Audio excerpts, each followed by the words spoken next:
Welcome to the stream! Hi everyone, we're back. Oh man, it feels like it's been a week since the last time we streamed. That long? Yes, believe it or not. So you might notice that we look a little better though. It's true.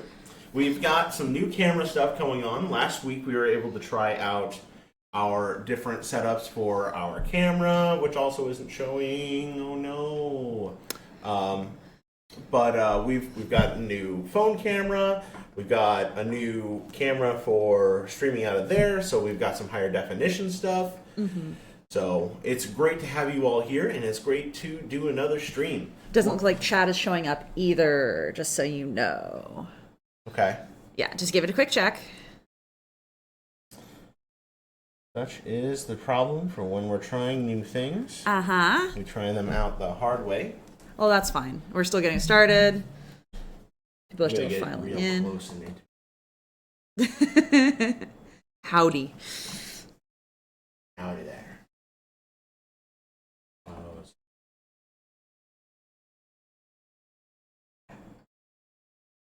Up further. Not showing. That face. We want to make sure chat shows. I can still see you. Please know that even if you're not showing up on the screen, I can still see you. I am looking over at the right, and I will be able to see chat. Hey, I actually do see chat. They are just way too small. Oh, are they itty bitty tiny? They are very teeny. Oh, they're itty bitty tiny.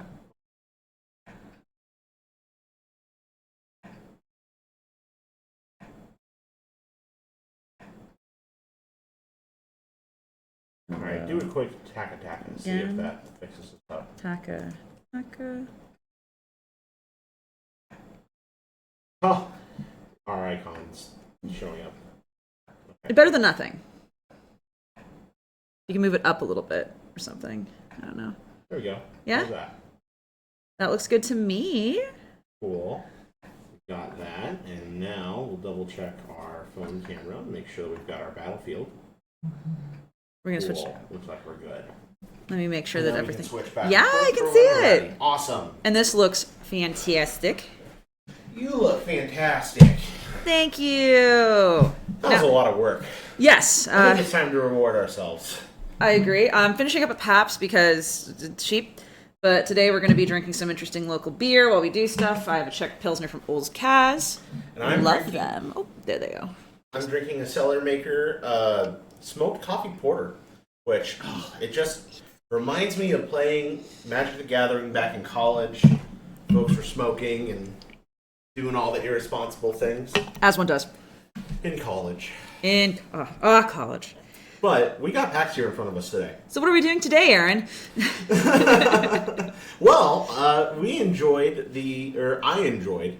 I don't know if enjoyed is the right word for you. You endured I endured, but it was very well loved. Outlaws of Thunder Junction. Yes. And so we're going to do another pack opening of this today and try to see what we can get from the vault and see what we can do, see what Alice's next misadventure is.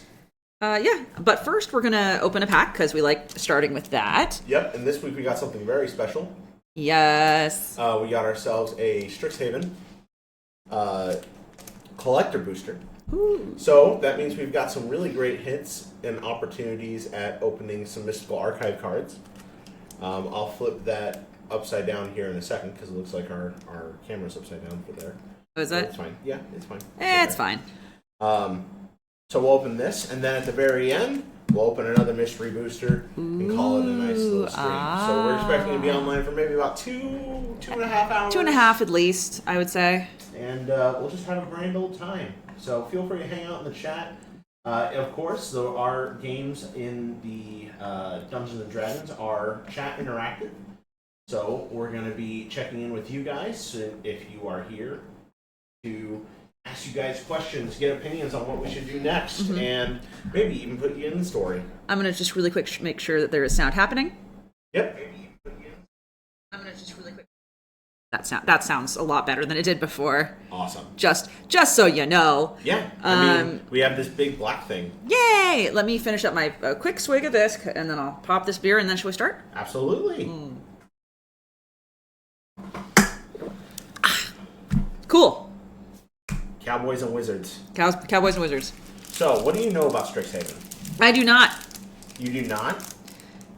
I wanted it, so do I get to open it? Yes, you do. Okay. Color me excited. I love the Mystical Archive. I thought it was really, really cool. Okay. There are some mythic Mystical Archive cards that are really, really big. If we hit them, they're massive hits. So my question is, where are the rares? Where is everything? How am I opening this? Don't know.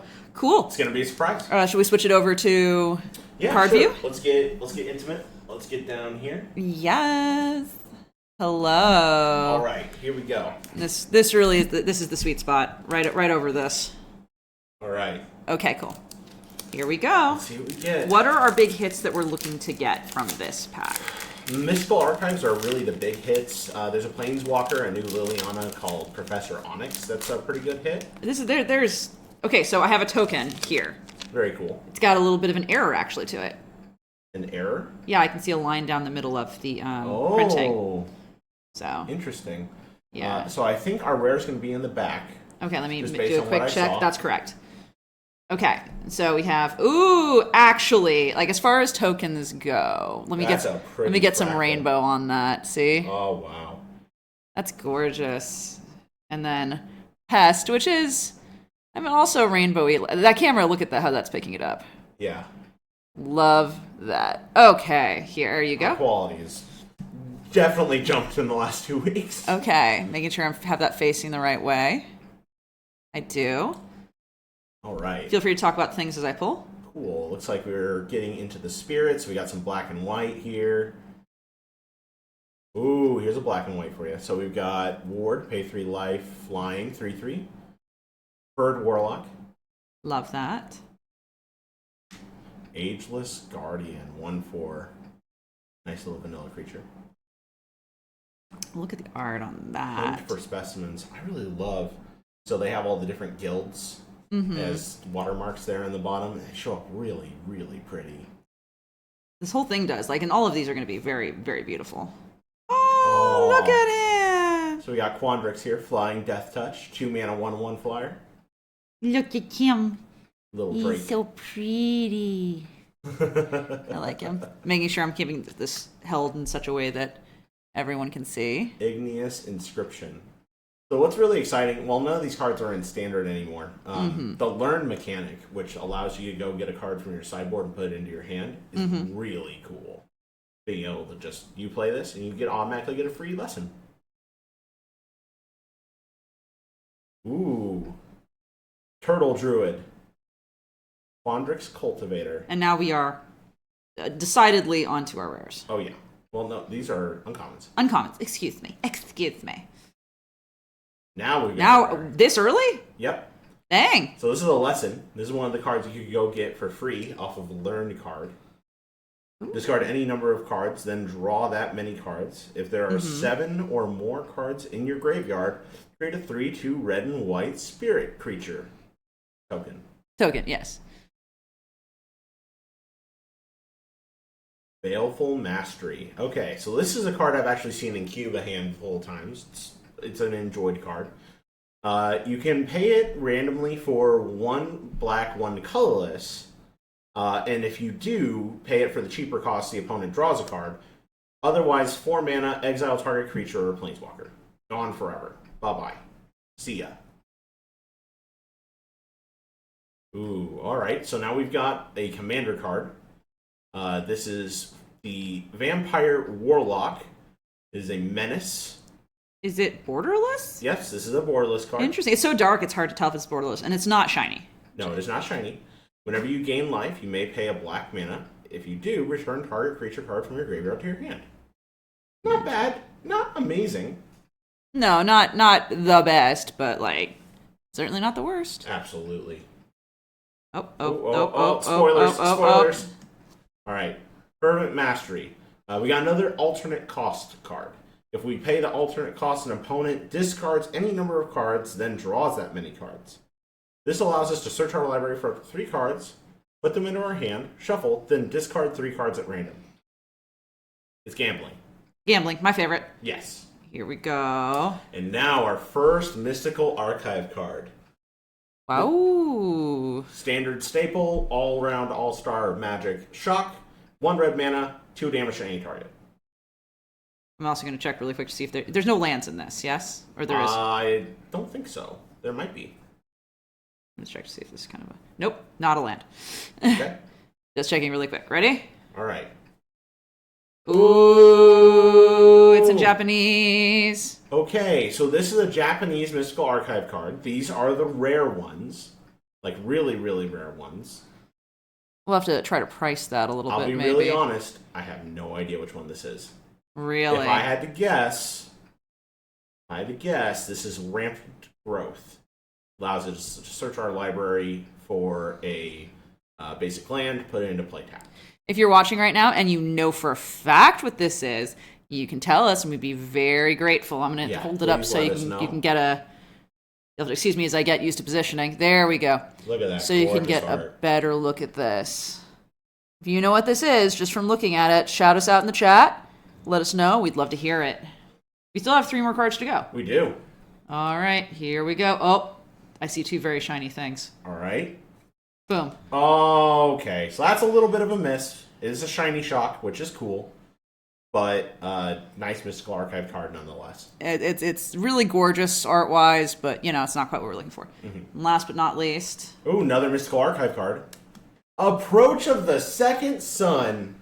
Look how pretty that is. The kind of canyon walls making a human face is pretty wild. Well, tell us, what do you think? What does this do? And does a white deck want this? If this spell was cast from your hand, and you've cast another spell named Approach of the Second Sun this game, you win the game. Otherwise, put Approach of the Second Sun into its owner's library, 7th from the top, and you gain 7 life. So, you can win the game. Yes. You can just win the game. Yep. Yeah. You just win.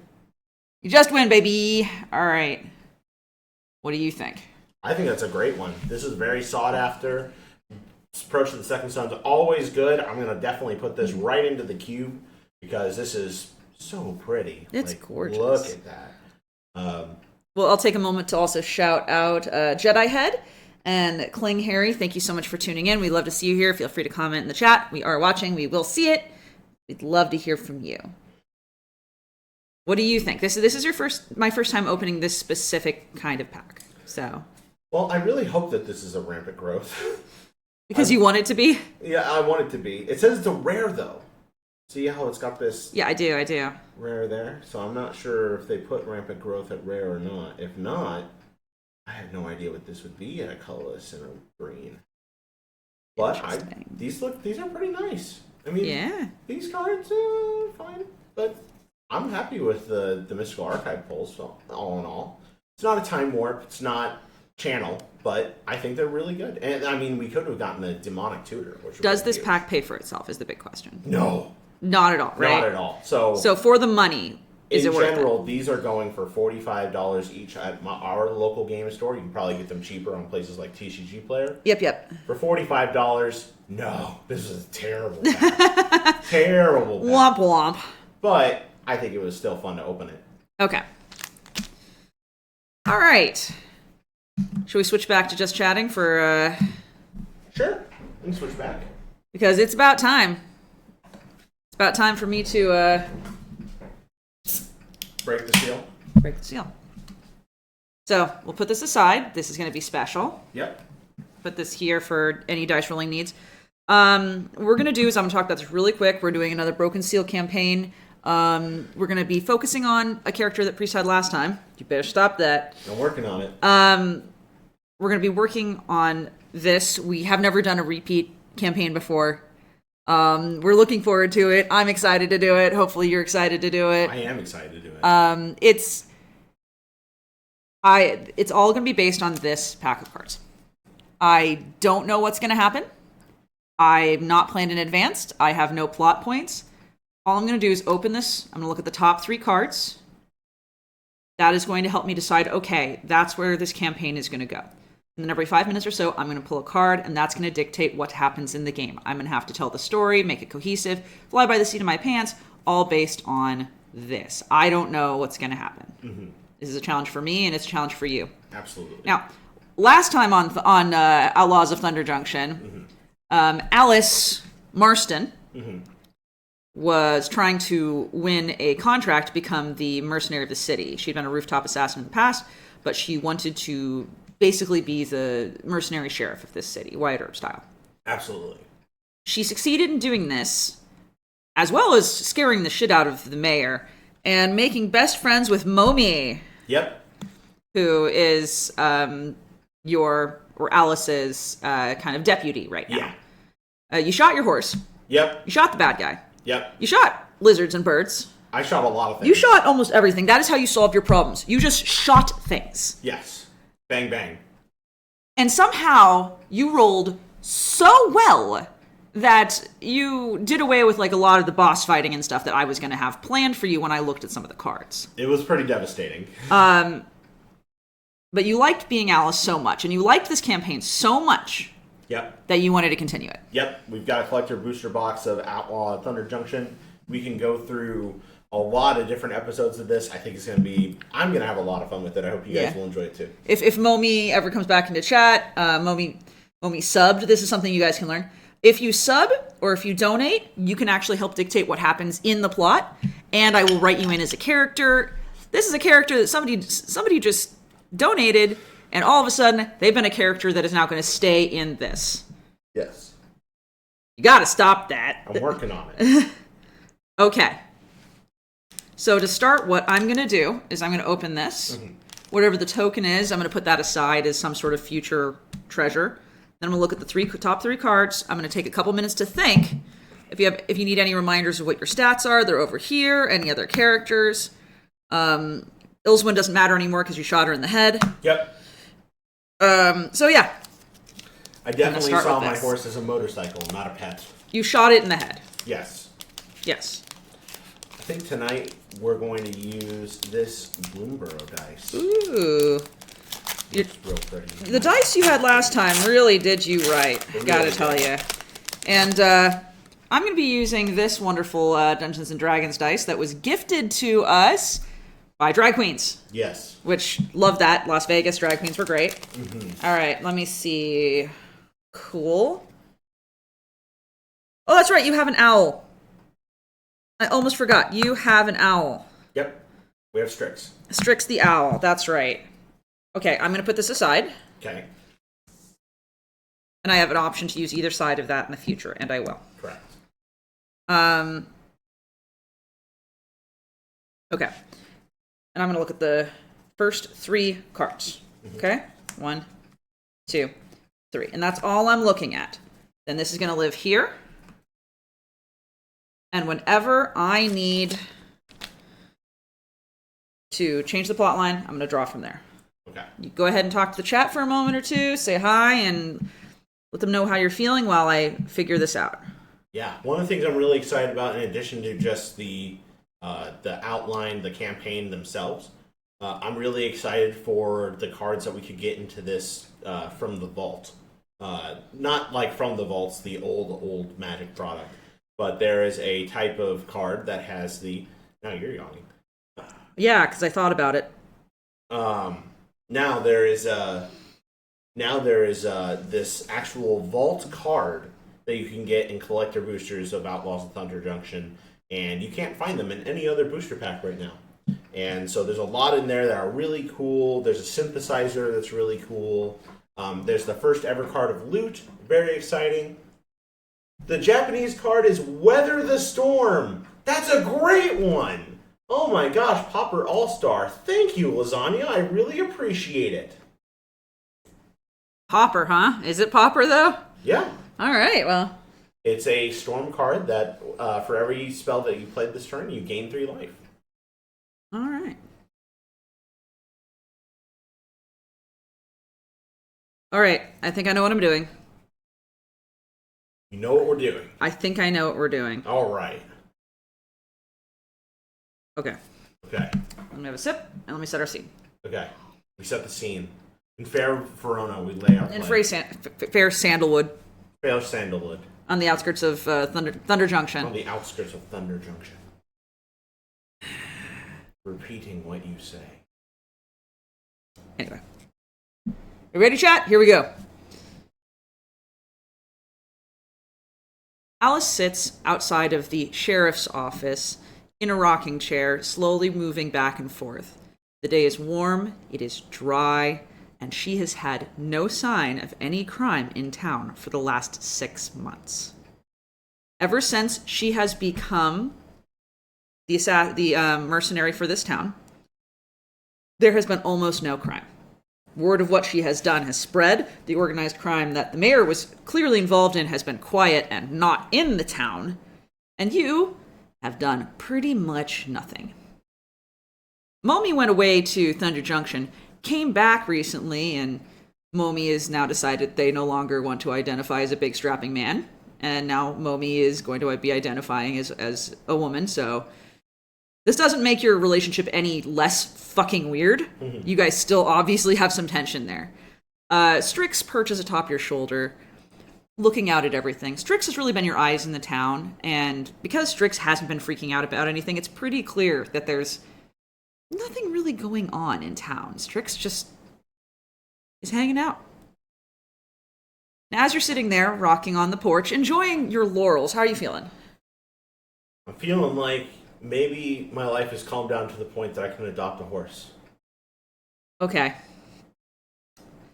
Well, as you're sitting there thinking about all of that, you look up and see a young man running towards you at high speeds from down the street. Okay. And he's running as fast as he can. You can see he's just absolutely pale. And he comes up and goes, Alice, come quick! It's the mayor! The mayor? Yeah! Something...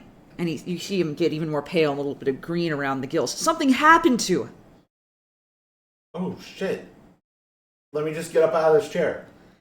So you get up out of the chair, and you motion behind you for Momi to come out to him. Momi comes out, rubbing her eyes, and goes, what the hell is the problem? Oh, it sounds like something happened to the mayor. Let's go check it out. Shit, do we even care about him at this point? He's such an asshole to us. Yeah, but he is a human life. Momi cocks an eyebrow at you. Because you have such respect for those? Yeah, I guess. All right, let's get going. You want to share my horse? No, I can walk. Shut the fuck up and get on my horse. Okay, fine. It tastes just like raisins. So you and Momi get up on Demetra. That was her name was, and you follow the boy as he leads you to the mayor's little mansion right at the edge of town. Even arriving there, you can see that it looks like the door has been kicked in. Mm-hmm. The kid looks up and he goes, see? It's so much worse inside. All right, I would like to inspect the scene. All right, give me a perception. Your perception is +2, by the way. So, looking at the door, you can see that it looks like it has been torn off its hinges. Okay. On the ground, you can see scrape marks through the wood, like...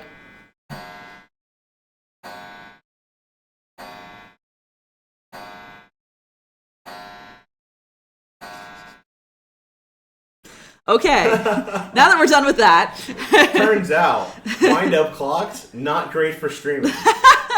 Fan-fucking-tastic. Did you guys even hear that? Did you guys hear that clock? Let us know. Lasagna, if you're still in chat, we'd love to know.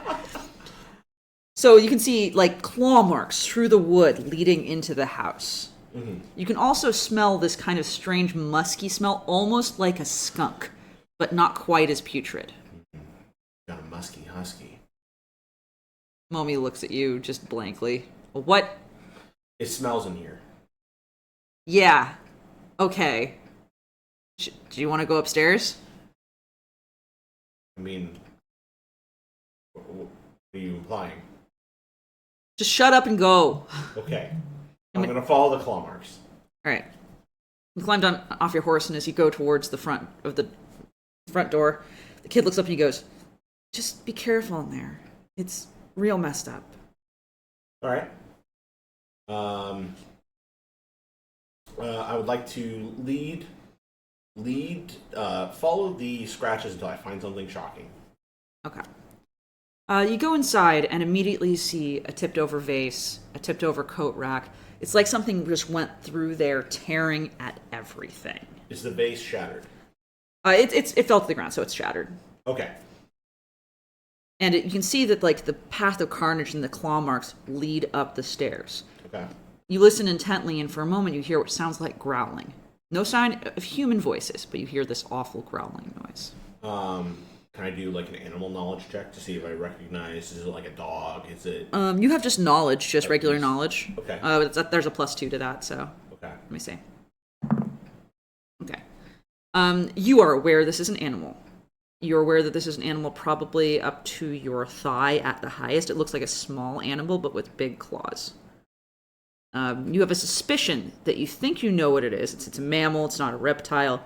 And given that smell, you're thinking, okay, this isn't a skunk, this isn't a badger, but it's something like that. Maybe a mountain lion. Comes up to your thigh. Mountain lions come up to your thigh. Oh, that thigh. Smaller than Mila. Okay. Okay. I'd like to draw my weapon and ease forward quietly. You still have not only your 6-shooter, but your thorn pistol that you took off of your enemy last time. Who was your enemy last time? A bad guy. We don't remember who he was. We have the cards. Do you want me to bring them? I think I would like to get that one card. We can wait for a break in the action to go get it, because I don't need it yet. Okay. But remember, you took the thorn pistol off of him. Yes. Okay. So which one do you want to pull out? You want your 6-shooter or your... The 6-shooter. Okay, pull out your trusty 6-shooter. You make your way up the stairs slowly, trying to avoid the sound of creaking stairs. And I want you to make a... let's do a deception check. See if you can sneak up. You have +4. You are an assassin. Okay. You head up the stairs. There's a little bit of creaking, but it's minimal. You can barely hear it. Even then, just as you reach the top of the stairs, the growling stops and is plunged into silence. All the other doors on the landing are shut except for one, and that too looks like it has been just blown in. And that's where the claw marks lead. Interesting. Interesting that the claw marks knew the exact door to go into. Mm-hmm.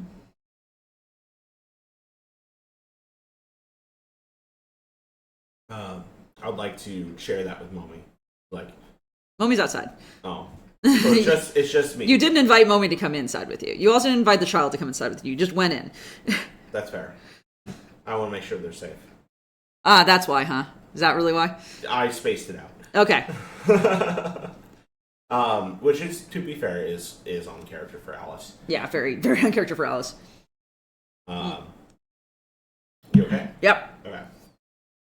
I will continue to sneak down the hallway and try to get a look inside the room. All right, you sneak down the hallway and you lean around the corner.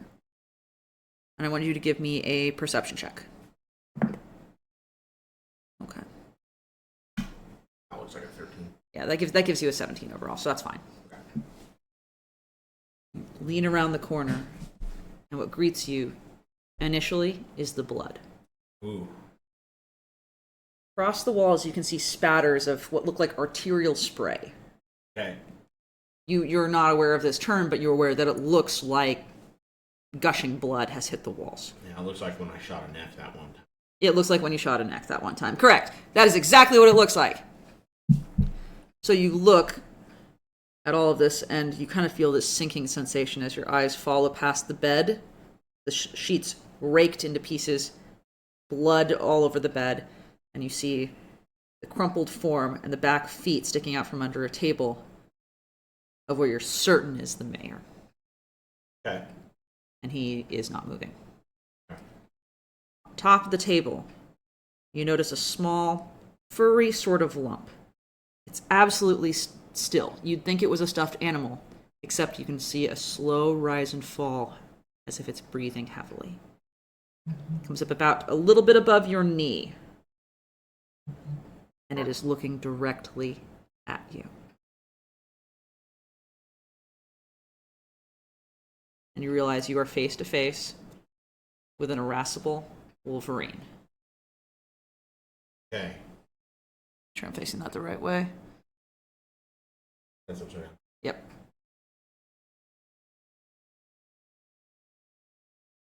Cool. We've got a Wolverine. Looks like it's a 3/2. Which means that it's probably not very durable. But it is big, and it is focused, and it is angry. The moment you see this, you feel your owl tighten its talons into your shoulder a little bit, and you feel her kind of puff up and tense. Mm-hmm. Now, she doesn't seem quite afraid, but you can tell she's uncomfortable even looking at this thing. I would like to tell if the claw marks match that of the Wolverine. I don't think you have that knowledge. You can give me a knowledge check, but you're going to have to, like, nat 20 it. Let's try rolling into the box. Close. Okay. You think it probably does. You can see giant dark black claws on this thing. It looks way buffer than a normal Wolverine. This thing is roided up Wolverine. Okay. I would like to train my pistol at it. You want to do a quick draw and shoot it, or do you want to try to... I just want to train my gun on it for if it makes any sudden moves, I can shoot at it. The moment you reach your hand down to the gun, the Wolverine leaps off the table with a high-pitched snarl and charges you. I'd like to quick draw and fire. Well, first of all, we're gonna roll a bit of Dodge. a little initiative here. Okay. Okay. You're gonna get to do a quick draw. Quick draw is +6. Mm-hmm. How many shots are you gonna fire? 2. All right. Give me a roll for each shot. Okay. Good. Wow. Come on. It doesn't count unless it's in the box. Okay. Your first shot hits the Wolverine directly in the shoulder, and it kind of tips it backwards, and it makes a horrible kind of screaming noise. But it doesn't keep it from moving. It stops, kind of stumbles forward, still coming at you like it doesn't even care that's been shot. Your second shot hits wide, doesn't even touch it. Let me see now. Strix, having realized what is happening, comes off your shoulder and comes for a low swoop to try to rake its eyes. And while Strix doesn't quite get it in the eyes, it confuses it enough that it stands up and starts pawing at its face, and it stops with its charge. Okay.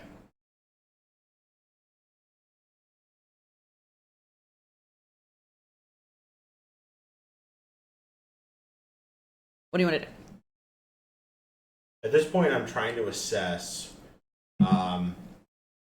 I'm trying to assess whether I want to try to just incapacitate, kill it, or to try and.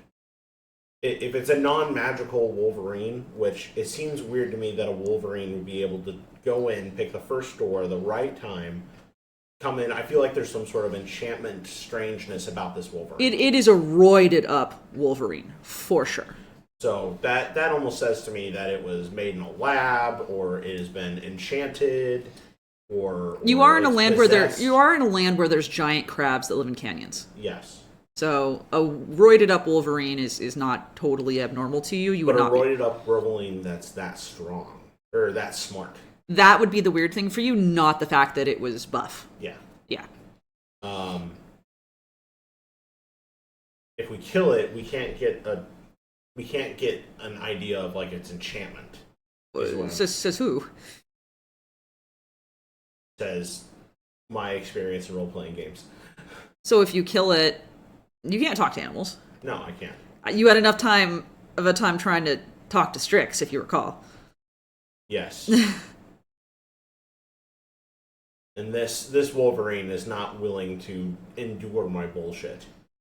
So I'm going to shoot 2 more times. Okay.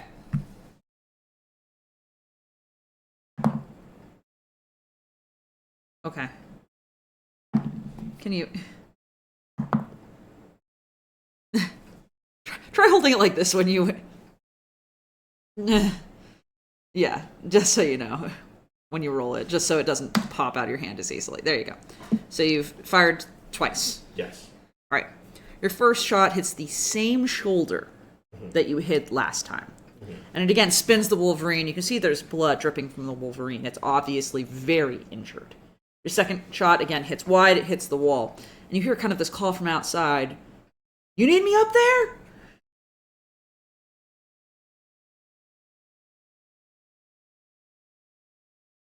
It's fine. It's just Wolverine. I can deal with an X-Men. What? Trust me, I'm fine. Okay. You can tell in Momi's voice that she doubts this entirely. She has no faith that you are going to be okay. Well, she can come on up if she wants. You told her to stay put, so she's going to stay put. But does she trust me? I don't think she wants to risk her neck for that. She figures you're just going to do what you're going to do. That's fair. Yeah. So the Wolverine, again, tries to come for you. As it starts to come for you, Strix swoops at it, distracting it a little bit, but not doing any harm to it this time. And it... Weird noise. It's just the refrigerator. Okay. Yeah. Now it's closing distance on you, and you realize that if you don't kill it with the next shot or two, this thing is going to mess you up. You also only have 2 shots left in your 6-shooter. Okay. What are you going to do? I'm going to lay the last 2 shots into it. All right. Put the last 2 shots in. Okay.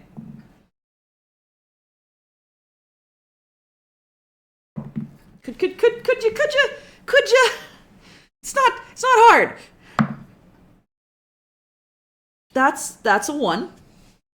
That's a 1. That's a 1. Cool. In your panic, you fire your first shot wide, and it pings loudly off the glass, breaking it. You hear a shout from outside as a rain of glass falls down and onto the area in front of the door. Before you can respond to that, though, the Wolverine, realizing its chance, launches itself towards you, snapping at your face, and makes contact with you. And you feel this stinging sensation as one of the Wolverine's large claws sinks in to the side of your neck. I'd like to cry out in pain. You don't have to roll for that. Go right ahead. Ah! Momi goes, "Shit! Do I need to come up there?" Help! Without even another word, you hear Momi running up the steps. In the meantime... Cool. Strix has swooped in and is tearing at this Wolverine to try to get it off of you, and she's screaming. Oh, he is screaming loudly, just raking at this thing with his claws.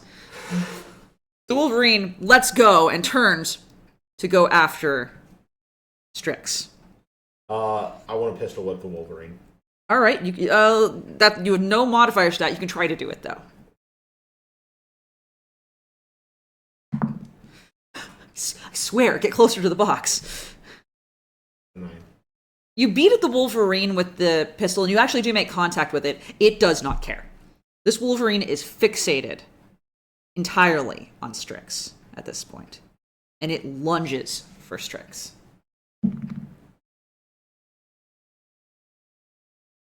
And it makes contact with Strix. And you hear this awful rending sound as it snaps down on one of Strix's legs. Do I have a knife?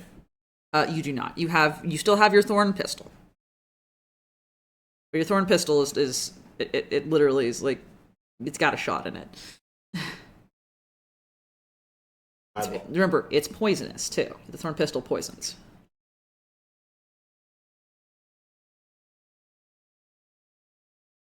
What do you want to do?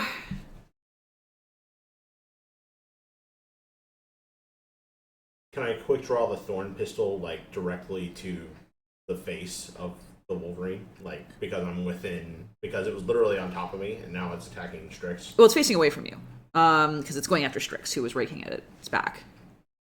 Yeah. You can try to shoot the back of its head, though. Like close contact. The thorn pistol gives you a +2 as is, so technically with a quick draw you will have +8, but you'll only have 1 shot.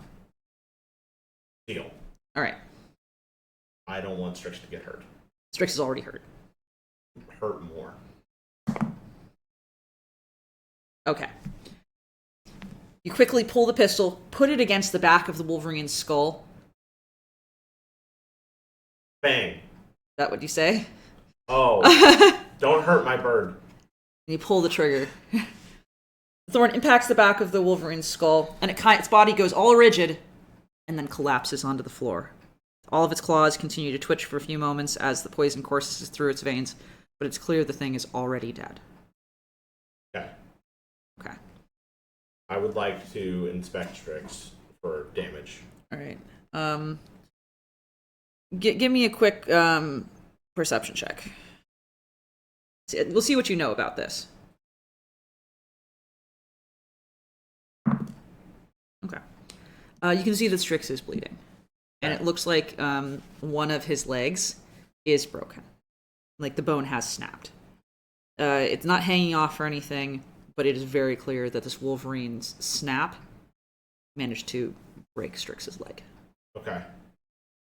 About this time, Momi busts into the room to find you next to the dead Wolverine, the dead mare, holding your bird. And Momi looks and goes, "Why in the fuck did you not call me sooner?" Fuck the mare, help my bird. I didn't even say anything about the mare. Why wasn't I here sooner? Because I'm stupid. We agree on that.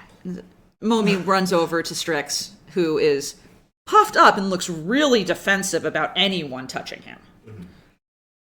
Momi goes, "Easy now, let me take a look."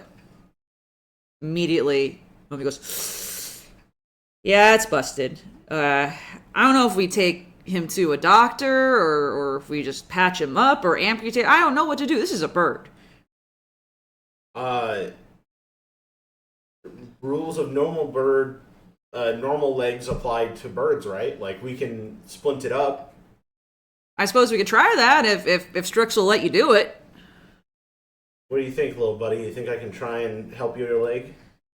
I would like you to roll a charisma check to see if you are comforting to this bird at this point. All right. Strix kind of looks at you warily, but then extends a leg towards you. At this point, it's been 6 months. You developed a good rapport with Strix.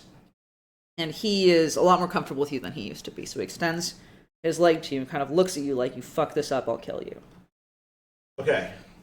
This is the mayor's room. Let's grab 3 ink quills and then bind it around the leg using the mayor's pants. All right. I'm going to roll against you on this to see what you find. So. Okay. That's a 20. Yeah. Give me a roll.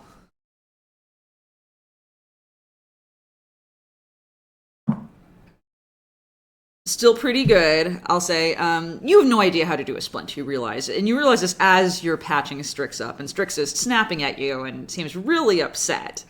But you do manage to make this very lightweight splint. Okay. After that, Strix pops up on your shoulder, standing on one foot, barely kind of putting any weight on the other one. And you can feel him kind of tremble occasionally. It's clear that he's still in a lot of pain. Okay. If we leave town, we may let Strix rest, so that way they can be healthy or back to full shape after a long rest. Okay. Momi says, "Okay, now can we look at what happened to the fucking mayor? Because he hadn't moved since I got here." Right, we have a dead body. You assume. You have yet to check to see if this mayor is dead. You have yet to call out to him. You have yet to make a word towards him. You just didn't see him moving and assumed he was dead. Okay. Momi, do you want to check the body or check the animal? As in the Wolverine? Yeah. Don't you think it's kind of weird that this big Wolverine that came up and almost ate my bird somehow happened to know the right door to pass on the first try while also leaving a claw trail leading us exactly to where the mare is? Momi kind of says, "Yeah, that is weird." So I think there's something weird with this Wolverine. So do you want to look at the dead body or the Wolverine? I'll look at the Wolverine. I've seen enough dead bodies caused by you in my lifetime, so I think you'll probably handle it better. Awesome, I love dead people. Jesus Christ. I would like to inspect the mare. Alright, I'm also going to take the Wolverine out since you're not fighting it anymore. Okay. Cool. Give me a perception. Cool. You come over and the mayor's laying face down in a pool of what you assume is his own blood. Okay. You put a hand on his shoulder and you tip him over and you can see his eyes are wide open and staring and his throat is pretty much missing. Okay. This thing's obviously just eaten out his throat entirely and he is so very clearly dead, but he's still warm to the touch, as if he may have died only an hour ago at most. Okay. He's still very warm. I like to inspect the pockets, All right. the pockets, all the pockets. All right, you reach into his pockets, and you feel what feels like a piece of paper, and so you pull it out, and you open it up, and on it, you see, dear Mayor, you have prevented me from doing my job for the last time. I will not be interfered with any longer. I am this town's mercenary, and I'm tired of you getting in the way. I would like to see if I remember writing this. Sure, you can check. Could you? You're pretty sure you didn't write this. You don't exactly remember whether you did or not, but you're pretty certain that you didn't write this. It does look a little bit like your handwriting, though. That's weird. I'll just stuff that into my back pocket for now. You start to do that, and just as you do that, you hear the sound of steps, people running up the stairs. You look up, and you see the kid who brought you here standing in the doorway. And behind him is Smokin' Joe and Tin Man and a bunch of the other local gunmen. And they're looking at you guys horrified. The little boy points to Momi and points to you and says, "See? I told you they were in here doing something to the mayor." Oh, this was such a setup. And you realize in this moment that you were set up to take the fall. Oh. So let me make sure which way is which. So you've been set up to take a fall. You don't know why. You're not quite sure what it is they're after, but you're fairly certain this was set up specifically for you. Momi straight up goes, "What the hell are you talking about, kid? You came and got us because there was a Wolverine in here." You both look down, and the body of the Wolverine is somehow not there anymore. Momi looks at it, seeming even more shocked than you. Looks up to you and looks back at the kid. You can see sort of recognition dawn on Momi's face. And she says, "You son of a bitch." The moment she moves towards the kid, though, Smokin' Joe steps in front and goes, "Now, hold on here. What this kid is saying is true. Seems like you two came here with some sort of vengeance in mind for something, and I know that you never had it in good with the mayor. You have threatened to kill the mayor before. Isn't that true?" That might be correct. However, I would like to ask you a simple question. You can do that. Do I like this bird? From what I can tell, yes. Why would my bird be harmed right now with a homemade splint if we ourselves were not attacked by something here in this very room? Tin Man kind of just snorts and goes, "You mean like the mayor? Just like the mayor. As in, the mayor who you were here to kill might have caused some damage?" To a bird? Why wouldn't the mayor just try and shoot me? "It looks like you did." And they point at the hole in the side of your neck where the Wolverine's claw was. "You're not making a lot of sense," Smokin' Joe says slowly. Before you can say anything else, Tin Man goes, "What's that you got in your hand?"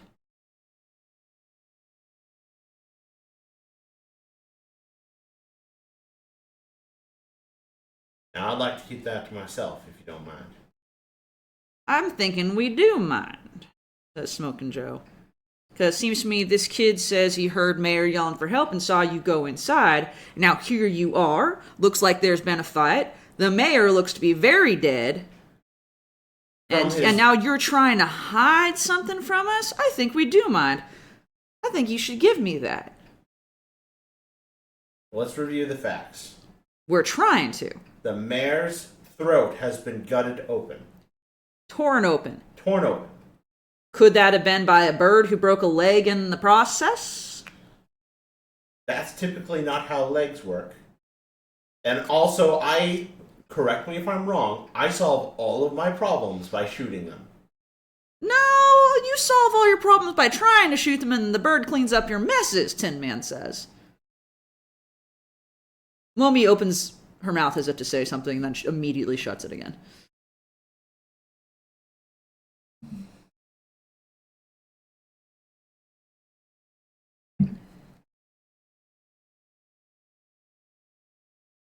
So how about you give us that paper, Tin Man says again, reaching out towards you. I would like to... What do I have on my inventory? You've got pistols with no ammo. You've got your owl. And hell, just for you, you got some whiskey. Got a flask of whiskey. That's what you got.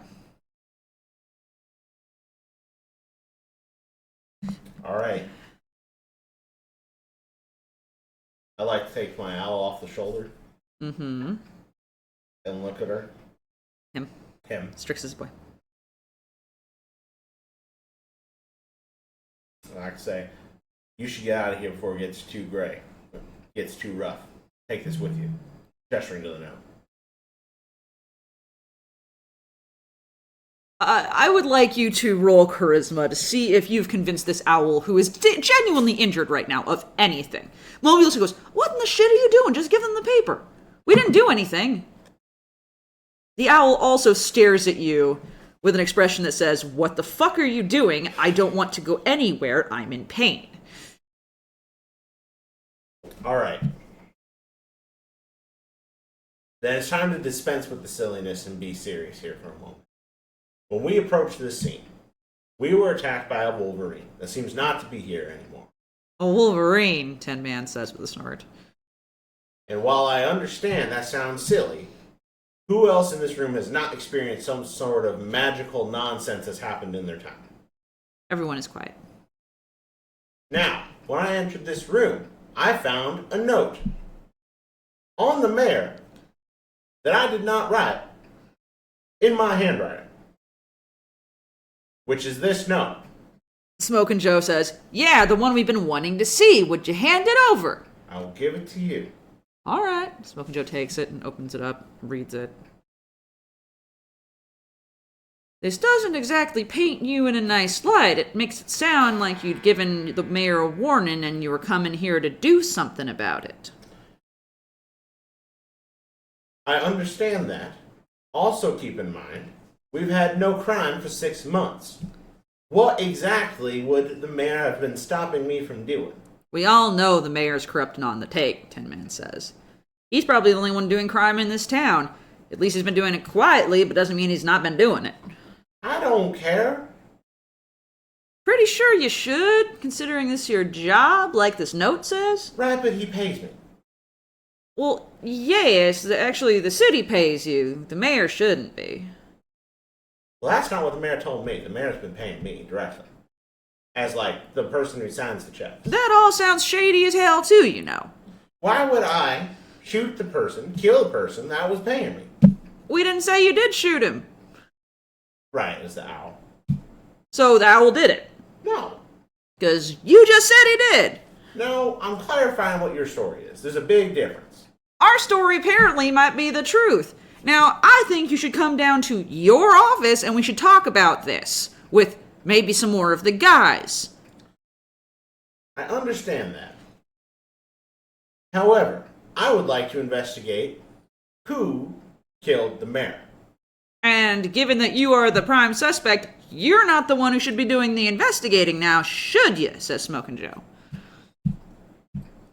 In that case, there's only one solution. I don't investigate it. Momi does. Nomi looks at you with a what the fuck face. And the boy says, but Momi went in with you when you killed the mayor. That's fair, but if you think I killed the mayor, I will stay out of the investigation, stay completely away from it. We're saying you both did, Alice.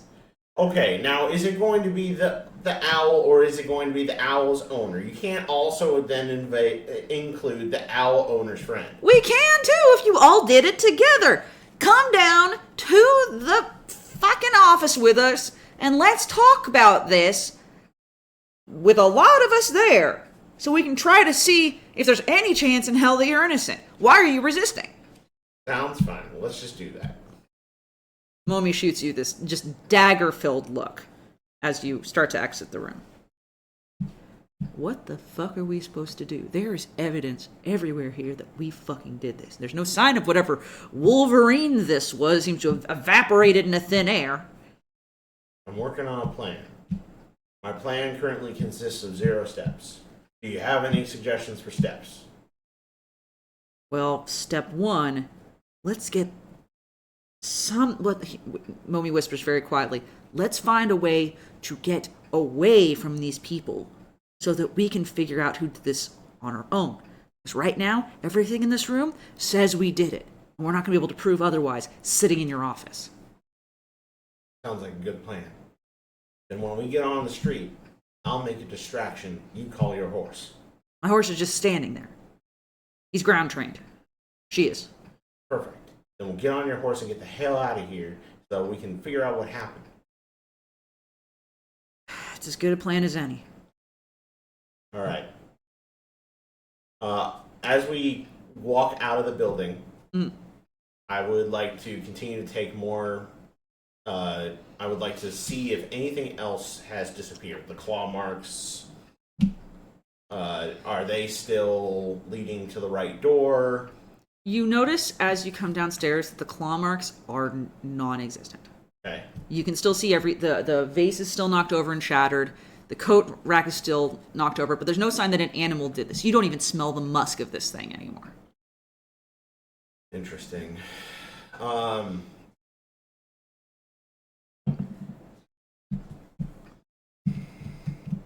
As the animal entered in the room.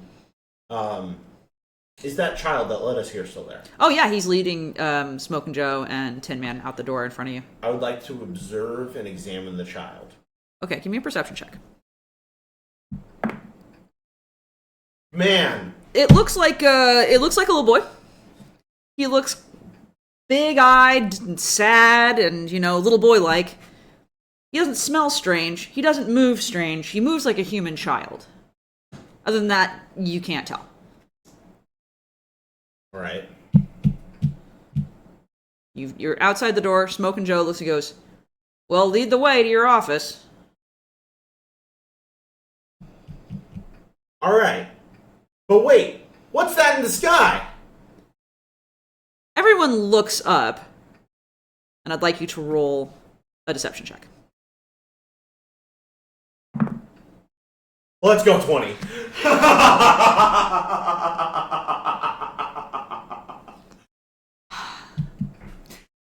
As they look up, a large hawk flies over and screams at you. Mm-hmm. Just screams directly at you, and they go, what, the hawk? That's, that sure is a hawk. And they're watching it intently. They are completely enthralled with this hawk. Smokin' Joe says, is that intermediate plumage or winter plumage? And Tin Man goes, I don't know. Could be a kestrel? No, it's too big to be a kestrel. That's a hawk. Well, all right. What kind? Could be a vestigious hawk? Vestigious? What do you mean vestigious? Whatever that word is. Venereal. That's not the name of a hawk. Momi, call your damn horse. It's standing there. You don't need to call it. It's standing there. Perfect. I'm going to kidnap the child. Okay, you're gonna have to do a whole lot of different things now. All right, first, let's do another deception check. See if you can do it without everybody noticing. Your deception is +4, so That's a 17. you clap your hand around the child's mouth, and he kind of makes a soft squeak as you drag him towards the horse. So, what? A rough-legged hawk? Sharp-shinned hawk? No, let's get the hell out of here. Momi looks at you like, what in the shit are you doing? Which is, at this point, Momi's general expression. But then she shrugs, climbs onto Demetra, and you climb up behind, but the child between you kind of crushed. This is about like a 8-year-old child. Yeah. Just so you know. Okay. So you're holding the child kind of taut against Momi's back, and Momi goes, yeah! And kicks Demetra, and you speed off towards the edge of town. As you do this, both of Smoke and Joe and Tin Man look down at and see you go, hey, come back! Smoke and Joe jumps on the nearest horse. Tin Man doesn't have a horse here, and they start to race after you as you go through town. All right.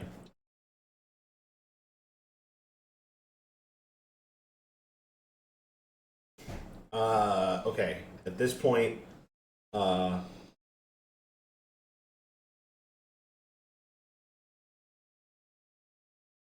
would like to interrogate the child. While you're riding at full bore, with a hand over his mouth, towards the edge of town. Well, Moe can work on this. Well, no, we should probably evade first, so that way we can actually interrogate. I'm sorry. No, you said you want to interrogate the child. Interrogate the child. Go ahead. You're riding as fast as you can. Wind ripping past your face. The thunderous sound of... Stop picking your mat. The thunderous sound of hooves ringing in your ears, and the child is crushed against Momi's back. All right. You're going to start making some sense here now. Because you led us here to the mare being in bad shape. And then double-trossed us. So what's the real deal here? Who paying you? The child hears, Yep. Cross. Us. I'm sorry? Can you say that again? That's what the child hears from you. Oh. When you ride horses, you hear like at full speed. You do not hear a lot of other things. Okay.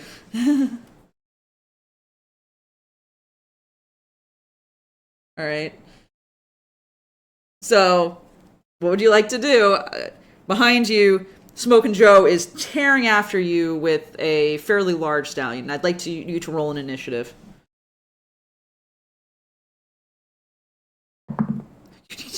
You need to get closer to this box. Okay. Smoke and Joe is going to pull a pistol, and you hear him kind of distantly go like, I'm warning you. You stop right now. And he's going to take a shot at you. Okay. In this case, it's a warning shot. And you hear the sound of the gunshot fire out as a warning that he is going to shoot you if you don't stop.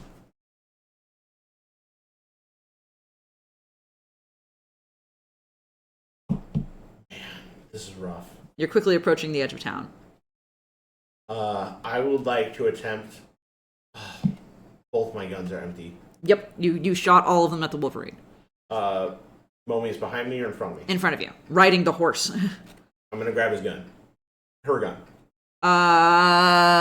Sure, let's find out how many shots Momi has in their gun. Momi has 5 shots. Alright, I would like to train aim on the horse's leg. Okay, good luck. If you're going to quick draw this shot, you can. But I am going to give you, because you're aiming at such a small target, I'm going to give you a slight negative, like a -1. Okay. So go for it. Yes! Nice. You aim your first shot at the horse's front leg and you fire. You practically see the horse's kneecap explode as the horse topples forward, shrieking an unearthly noise and planting Smoke and Joe's head into the dirt at an awkward angle. You can hear the snap of his neck as it breaks. Ooh, that's not what I aimed for. That is what happens when you kneecap a horse. People die. They don't just sink down. It's like sticking a stick in the spokes of a bike. That is how you kill people. So Smokin' Joe goes still, and you do not see him move. Well, that's really bad. I was trying not to kill him. But fine, this is the cards that I have been dealt, and I will have to deal with it. This is very Alice. Yes. Momi yells at you, "What in the shit are you doing? That was our friend!" I know. Trust me. I do not! That's fair. I don't really either. But I'm trying to figure this out. Like, you got literally like a 22, okay? Yeah. Like, I don't know what you wanted me to do. You kill Smokin' Joe. Okay. I wasn't trying to kill Smokin' Joe, but this is fine. Yeah, you Smokin' Joe said, "I'm warning you," fired a warning shot, and then you broke his neck. As you careen out of town, you look over your shoulder and you see several other riders following on, now that they have seen you kill Smokin' Joe. God damn it. They are gaining on you fast. You exit the town, and before you, a wide stretch of prairie. To the right of you, the canyon with the crabs and the demon who likes dead bodies. But you know, if you get into that canyon, that's a narrow strait. If anything is in your way, you're stuck there. We're going to take the prairie. All right.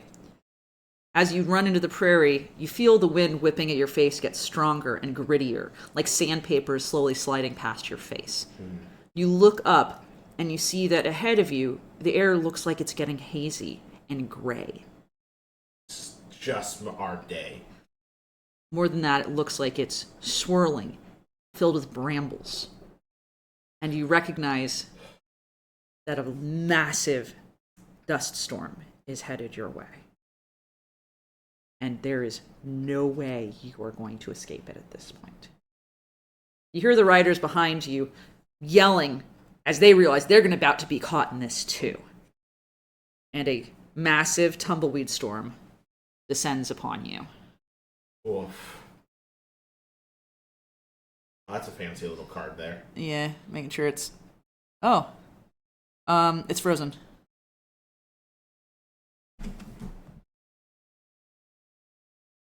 Oh, phone's dead. As in, it didn't have any battery? I think it ran out of battery at some point. But it's plugged in. I know. Is it not plugged in?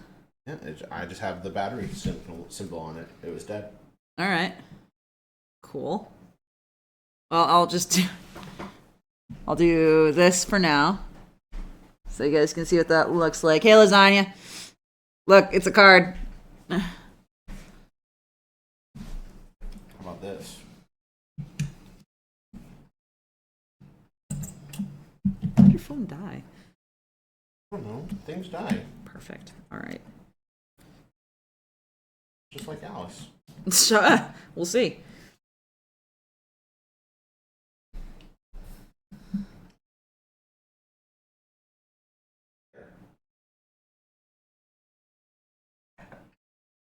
Back here. We'll change this camera to here. And our chat is still visible. Just a second, folks. Thank you for hanging out with us, Lasagna. We love you.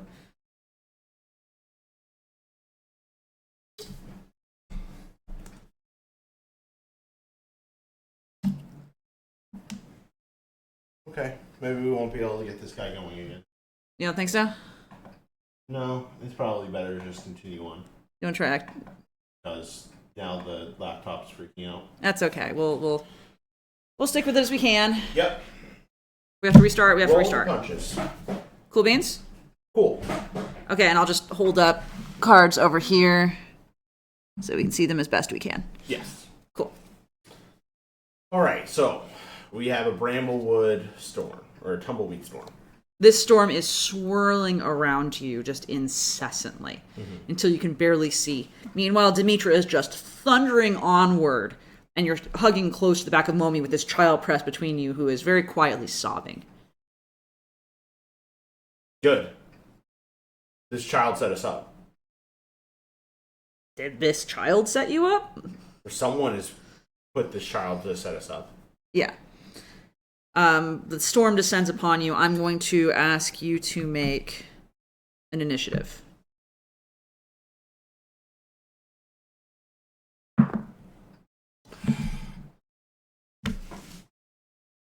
I see that. I see your 1. Cool. As the storm swirls around you, you hear Momi in front of you go, "I've got an idea. You trust me for once." Deal. Momi swerves the horse and aims right for one of the thickest parts of the storm. Okay. You feel tumbleweeds hitting your face. You feel scratches of fabric, bits of sticks, dirt, just absolute pieces from these men who were chasing you as they're getting picked apart by this storm. Mm-hmm. You can feel your face get scratched and bloodied. You can feel your arms burn. Then all at once, Momi's horse bursts forward and all of it falls away. And you realize that Momi has steered you directly into the eye of this tumbleweed storm and is keeping pace with it as it goes deeper into the prairie. Oh, good thinking. Momi yells at you and goes, "You say that now. I don't know where we're headed. I have no control of where we're going at this point. We are entirely at the mercy of this storm. We're effectively screwed, but at least this way the storm won't kill us." Okay. You and Momi follow the storm for the next 10 minutes or so. The horse, heaving with breath under you, is obviously exhausted from running. Mm-hmm. Then, it feels like the storm picks itself apart and dissipates. And although the sun is obscured by a lot of the dust, and it's kind of this dark, hazy shade of orange, you realize that you're through the worst of it. The storm is dissipating. Okay. Can I see any pursuers still trying to get to us through the storm? No. It is very... The storm is fallen away. Okay. You're surrounded by, like, haze of dust in the air, but the storm is no longer up and going. And you want to look around. Okay. Yeah, I would definitely like to look around. Give me a perception. This dice doesn't like you. No, it really doesn't. You don't get to change a die halfway through. Okay. That's how this works. You pick a die to start with, and you keep that die. Okay. For this session. Okay. You're stuck. Oh, no. So, the horse kind of pulls to a stop, and it goes, and you get to look around. Mm-hmm. You do not recognize this place at all. But you do recognize that we are no longer in the prairie. Okay. There's no longer dirt, hand-packed, like hard-packed dirt or sand. Mm-hmm. Instead, you see spiky cactuses, aloe-looking plants, agave-looking things. And the ground seems to be almost soft. As you look forward ahead of you, you can see what looks almost like this little festering-looking bog. Okay. In fact, you feel like you're in some kind of festering gulch. Okay. I'm going to show this to them. Festering gulch. Solid. I wish I could give you a better look at it than that. I really do. Cool. Okay. What do you want to do? Well, By the way, Strix at this point he's been hunkered onto your shoulder like a little lump at this point. At this point, he finally raises his head and looks around. Okay. Let's get off the horse. And train our eyes on the child. Okay. You climb off the horse, and so does Momi. And you pull the child down off the horse, who is still whimpering and trembling. Mm-hmm. All right, kid. Well, we've had a lot of fun today.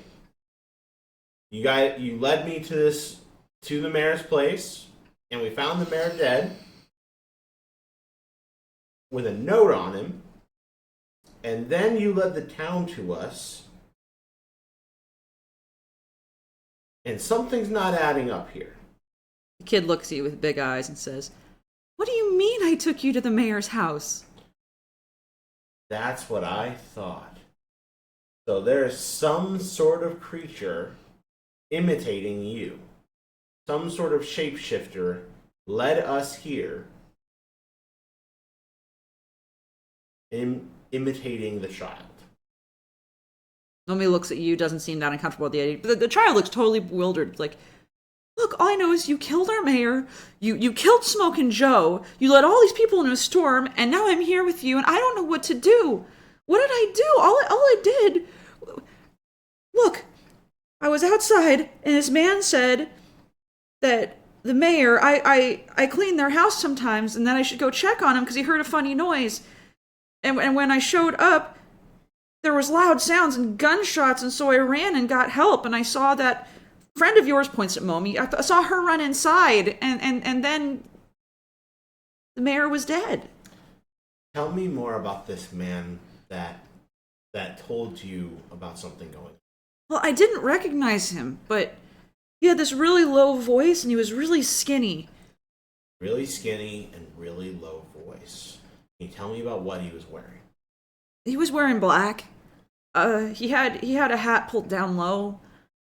He had big, tall boots. He didn't have a horse. He just walked with these really long strides, and he seemed to know what was going on, and he just told me it's something I should do, and I just kind of got the feeling I should. Got it.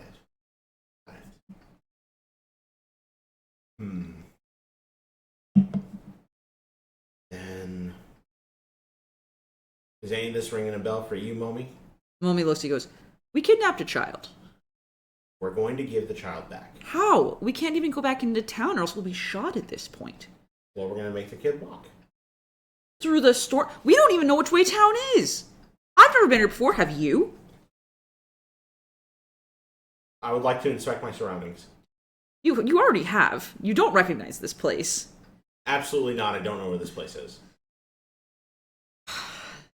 So what you're telling me is we're stuck out here with barely any way to tell what north is, with a 8-year-old child. I'm 9, he says, with a 9-year-old child. And you killed Smokin' Joe. And everyone thinks we killed the mayor. Smokin' Joe was an accident. As things are with you. Fair point. I could learn better about how horses work. If you shoot my horse, I swear to God, I will not kill your horse. can I get you to promise that? I promise you that I will not kill your horse. I don't like the way you emphasize that.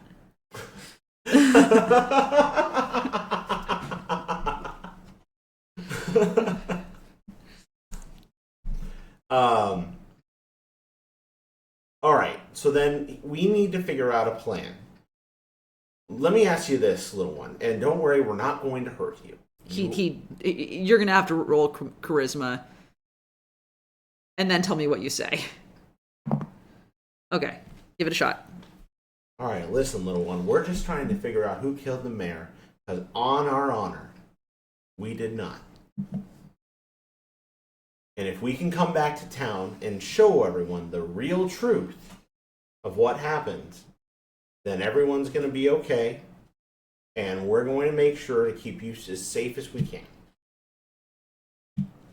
The kid kind of believes you. He's really scared. He sniffs, wipes his nose on the back of the sleeve, and goes, I mean, sure, it's obvious something strange is going on here, but I don't know, you guys killed someone, and no one's gonna know where I am. It's just me and my pa, and he's back at home tending the chickens. He's not gonna know where I am. Someone needs to help him with the chickens. Mommy Lucy goes, yeah, someone needs to help him with the chickens, Alice. Got that. The chickens.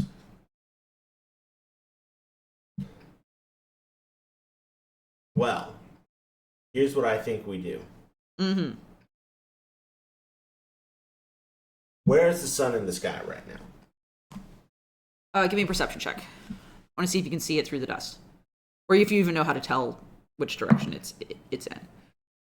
You look up, and the sun is somewhere up there. It has a vague glow. That's it. You cannot tell which way north is.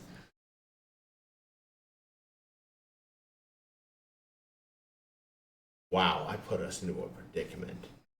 No shit, Momi says. The kid looks at her, kind of almost giggles, and then is quiet. Well, I look down at the owl and go, well, little buddy, do you have any idea of how to guide us to home? Strix looks at you blankly, and you can see Strix is still clearly not well. Strix has just been through a dust storm. It's all disheveled.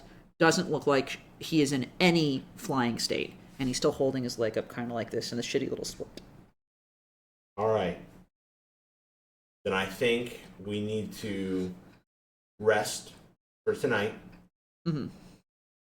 And what we're going to try and do is, in the dark, try to sneak back into town. If we can even get back to town. First, let's just rest. Tensions are high. We'll just take a breather, give Strix some time. Strix is an owl and can see well in the dark. Mm-hmm. Maybe, using animal instincts, you can guide us back into town. We sneak into the mayor's room again and try to find more clues. I don't think that's a terrible idea, but I mean...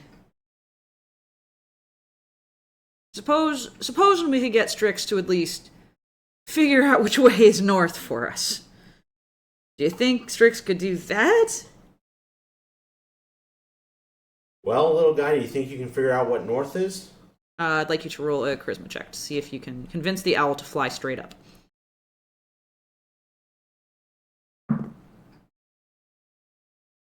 Wow. You barely make it. Okay. That's an 11. Okay. Strix doesn't want to. Strix is in pain, but it is clear what you want Strix to do.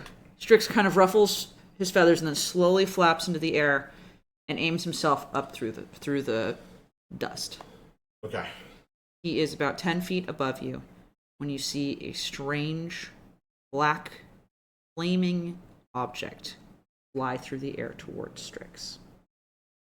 Oh, fuck my life. I'd like you to roll... you know what? I'm going to let you roll quick draw to see if you can shoot whatever it is. My gun's empty.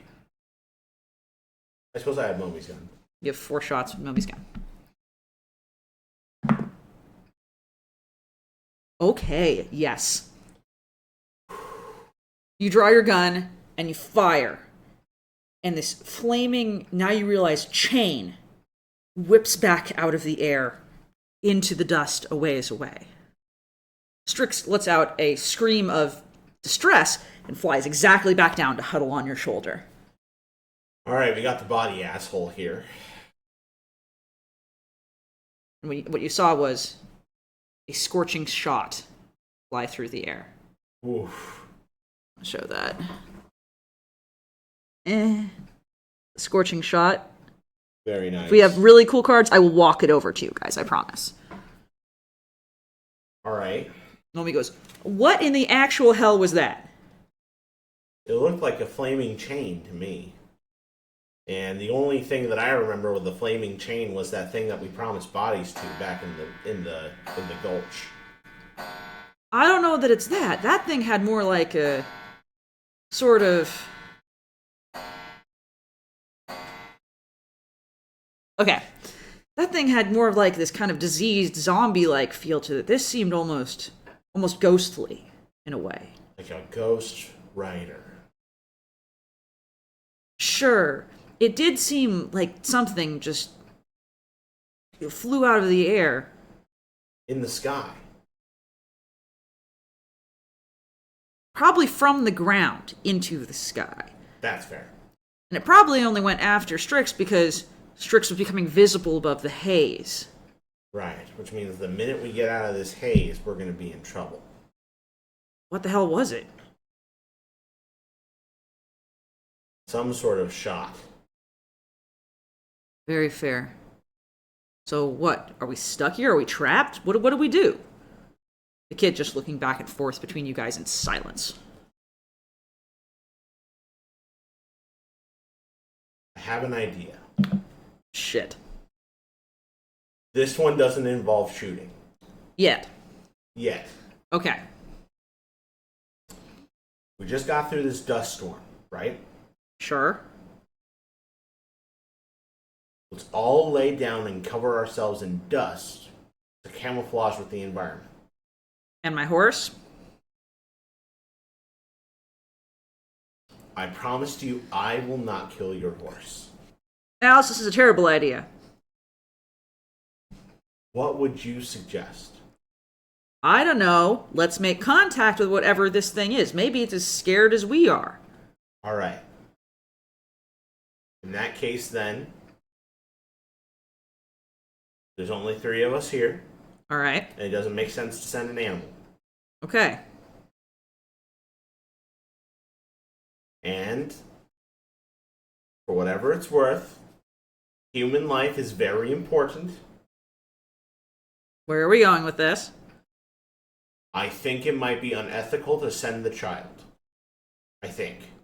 So, are you volunteering? Yes. Okay. Holler if you need help this time, please. What qualifies as needing help? If you have to ask the question, call for help. That's really good. Oh, See, okay. I'm so happy you're my deputy. I wish... Is there this thing where you could give me, like, lessons on how to be smart? Just go make contact with this thing. Okay, I'll do that. So, I'm going to walk through the haze, vaguely in the direction of where I saw the shot come from. Can I reload my guns? You do not have more ammo on you for the thorn pistol. You do have bullets for the 6-shooter, but the thorn pistol, unless you find another poison thorn to load it with, is not useful to you anymore. Okay. Yeah. I'm going to load the 6-shooter. Which is called the Whistler, apparently. I forgot. I'm going to put the Right. Whistler in the back of my pants. Okay. And the thorn pistol. Why are you not putting it in your holster? I'm going to put the thorn pistol in the holster. Okay. And I'm going to walk forward, hands up, holding the thorn pistol. In your holster. Or in your hand. In my hand. So you're walking forward holding a gun. Silently. Well, I would like to call out and to be like, Here we go. we mean you no harm. Coming by, I'll throw my gun on the ground. We'd just like to have a conversation. I would like you to roll for charisma, please. It's an important roll.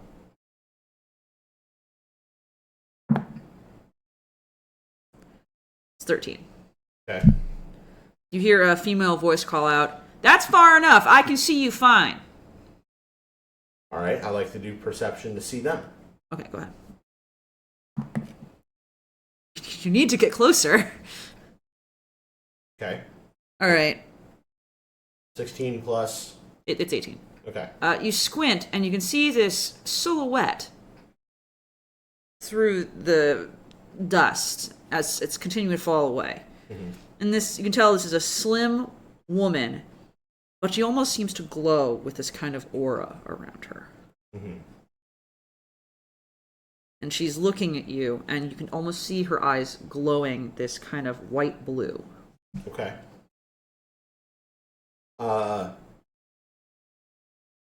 I'll toss my gun on the ground in front of her. You mean you no harm? We're looking to just rest and take this child back to his family. I'm afraid that doesn't work very well, friend. Why not?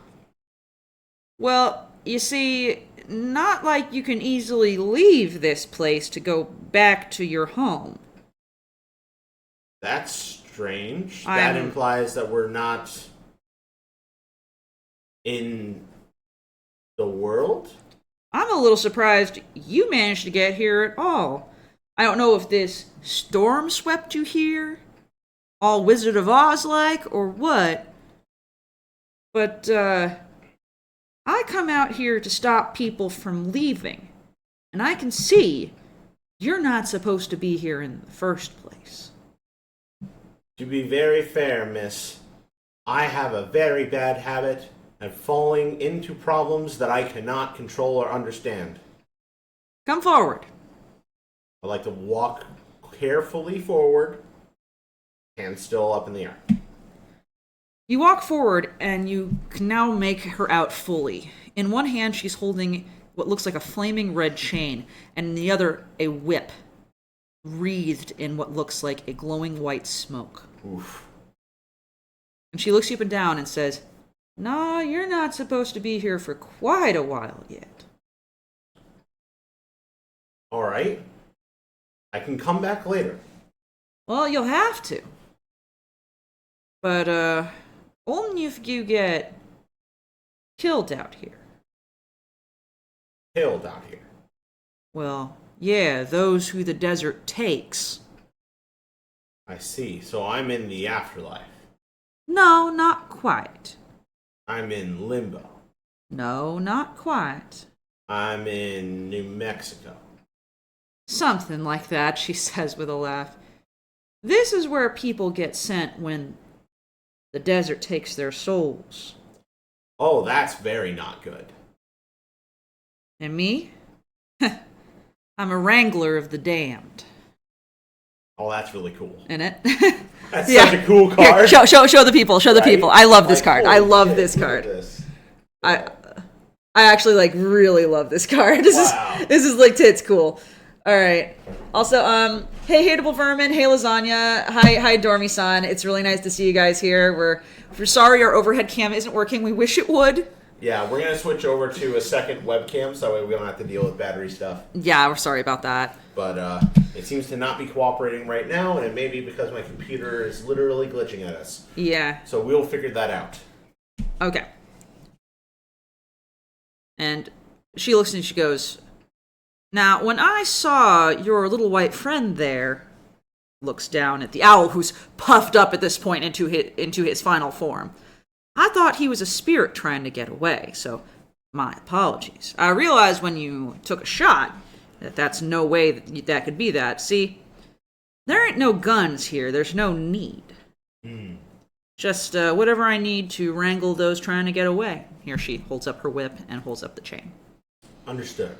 "Now, I've got no problem with you, friend, but I'd like you to not be here. You're kind of in the way, and I don't know how to make you not be here. So we're kind of at an impasse now, aren't we?"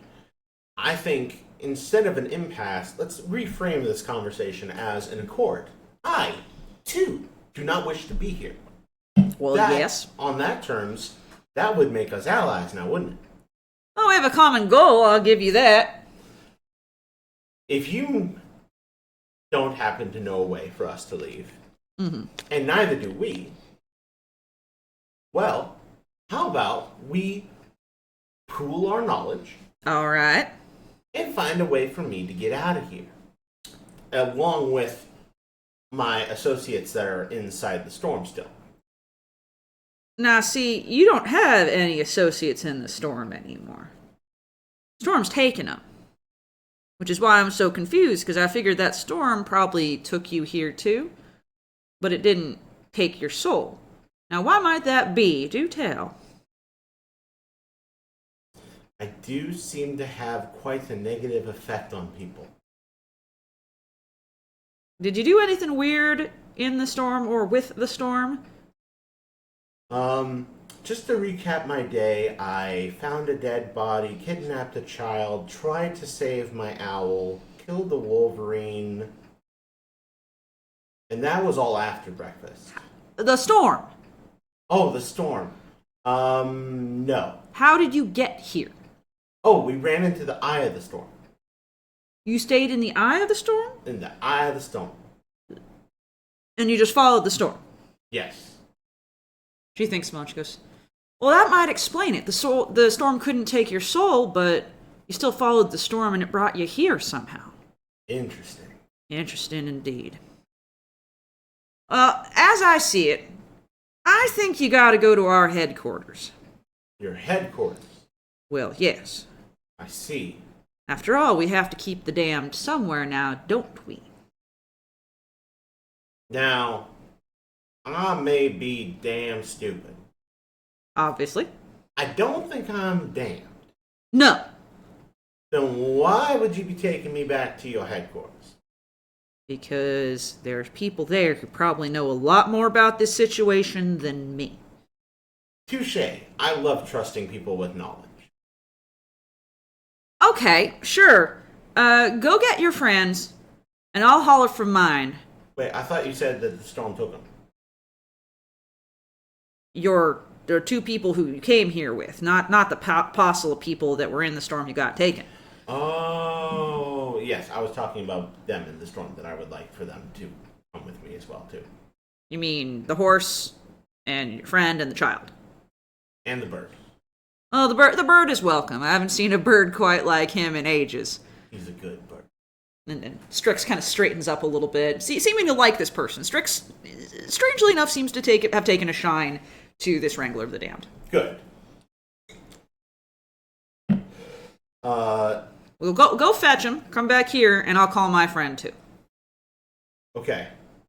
I walk back towards everyone in there, in the eye. Mm-hmm. I say, good news. They're not gonna kill us.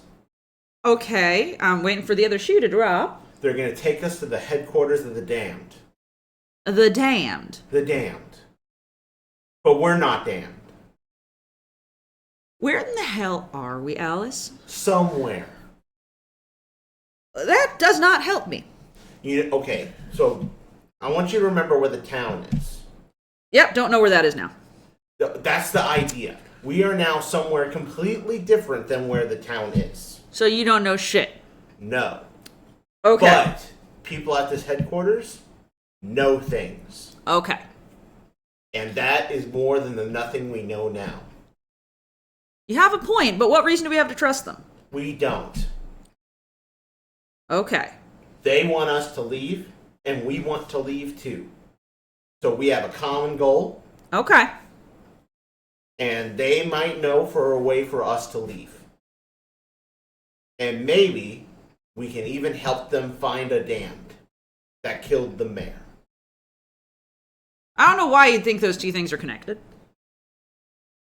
I have a hunch. All right, well, I don't see as we have any other choice. There's no water here that doesn't look fetid, and I guess that makes sense now why everything looks... Dead? Fetid. Fetid. Like, scummy. That's way better than what I thought that meant. What do you think fetid meant? We should not talk about cheese right now and go to the headquarters of the damned. All right, lead the way. So I will lead the way. You lead them over to the Wrangler, who, when Mommy sees the Wrangler, Mommy kind of straightens up and looks shocked and uncomfortable. And is like, Jesus. Oh, do you know each other? Is this... I'm sorry, I didn't ask your name. Is your name Jesus?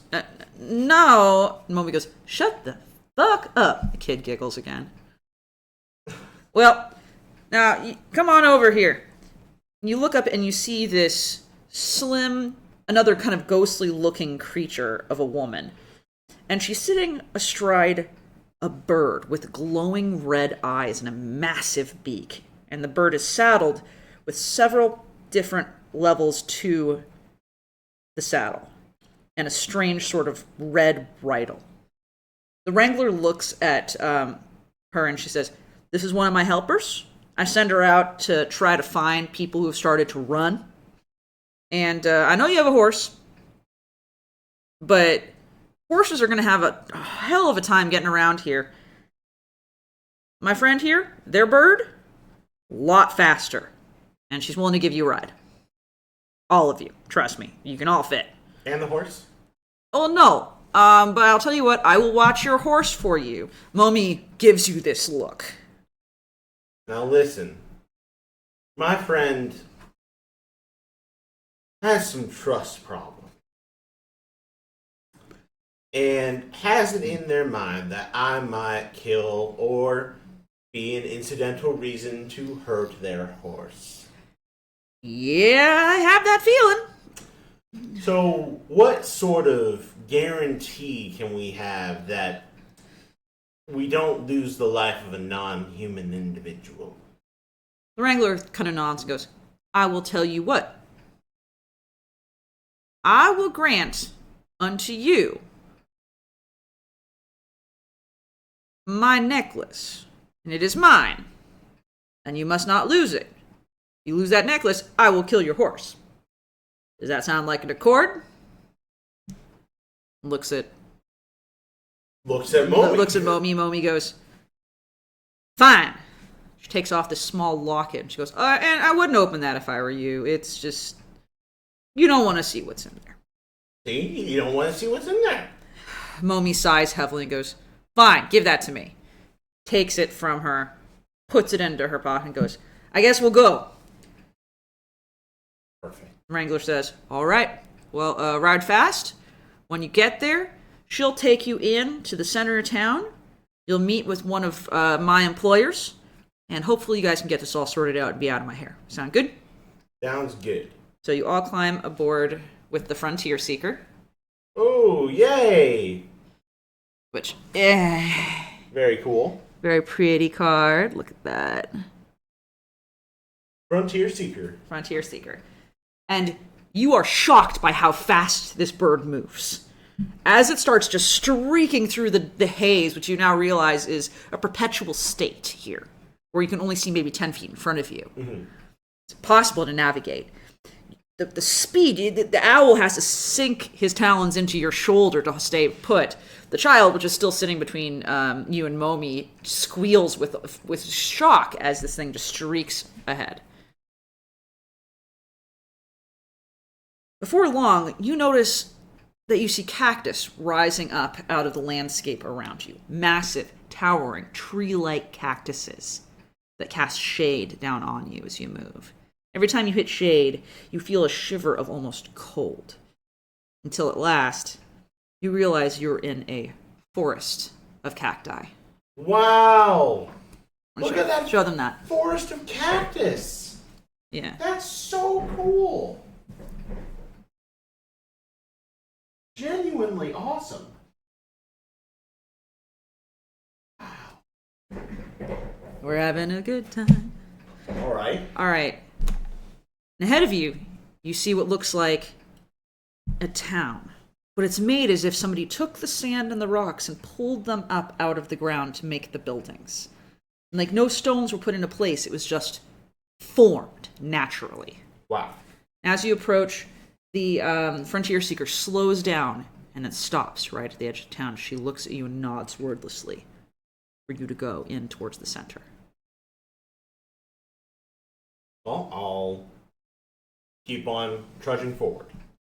Okay, you climb down off of the bird. No, I leap off the bird. You know what? Sure. Give me a check. Give me a check here. And the worst thing that could happen is I fall on my face. You gracefully leap down, and Momi rolls her eyes and climbs down and kind of puts the child down there with you. Good thinking of the child. I always am, says Good. Momi. Thank you for being responsible. One of us has to be. Yes, I agree. Shall we head on into town? Yes. You need a stopping spot to go get yourself something to drink and get the cards from last time? Yes. All We'll right. take a quick break. I'll say hi to chat. Hi, chat. Hi, Lasagna. Hey, Hateable Vermin. Hi, Domi. It's nice to see you. If you're still in chat, feel free to say hi and put a message in chat. It's really nice to have you guys here. We love that. Thank you. And yeah, this campaign so far, we've got 6 cards to go. And then my finale card, which I have here. All right. I'm going to pull apart this, and I'm going to grab this, and I don't need the other ones. Thank you. Just wanted to have these from last time. Thinking about holding on to the majority of these that are plot relevant and seeing if we could do These two. like a battle tower or something like that. These are the only two I need right now. These are characters from last time. So Perfect. Hardbristle Bandit is who you killed. Yes. And the they charred were grave reanimated. and the charred grave robber. Yes. Well, something happened with them. You don't know fully what yet. Well, yeah. All right. My character doesn't know. Yes. But outside the game, I know. Yes. Whew. Exciting. All right. You ready to go back in? I think so. We've only got like 6 cards left. Okay. We're more than halfway through the pack. Well more than halfway. Like, well more than halfway. Hopefully you guys are enjoying this one. I know it's a little less lulled random. I mean, it's still a little... You've just killed random-ass people. Oh, okay. I seriously did not mean to until... That's why I was like, you're going to shoot the legs out of a running horse. What did you think was going to happen? I thought the horse would fall off and then he would roll off the horse. So a horse going at full speed, you take out the front legs, you think it just goes... Boom. I mean... When you word it that way, I can see how silly it is. But, yes, in that moment, I genuinely thought that something like that would happen. We wouldn't just kill Smokin' Joe. Because now I'm sitting here like, fuck, we're going to really have to answer for that. I have no idea what to do. Unless, like, somehow Smokin' Joe was in on it. It's like, how am I going to do that? Yep. Or if I come into the damned place and I find out that Joe was... banned for shooting 10 prostitutes. And then I can, come back with evidence. Well, the damned are only people who have been taken by the desert. That's fair. So, keep that in mind.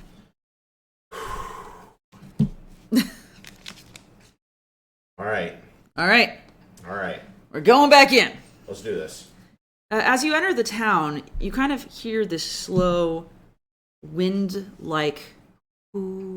like a music almost, just humming throughout every window and door. There's no closed windows, there's no closed doors, and you can't actually see anybody. Mm-hmm.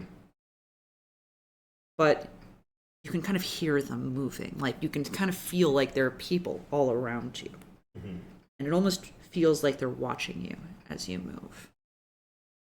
In the center of town, you see a large building that looks almost spiny and black compared to all these other strange, like, sand and dirt huts. Interesting. And you kind of have the sense that this is where you're supposed to go. Okay.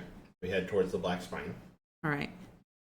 You head towards it, and there's a large door at the front of it. Mm-hmm. And as you approach it, it seems like all the noise around you falls away. All the sense of invisible, like, creatures, or that kind of almost melodic, ooh, it all just falls away. Got a real bad feeling about this, Momi. No shit, Momi says again.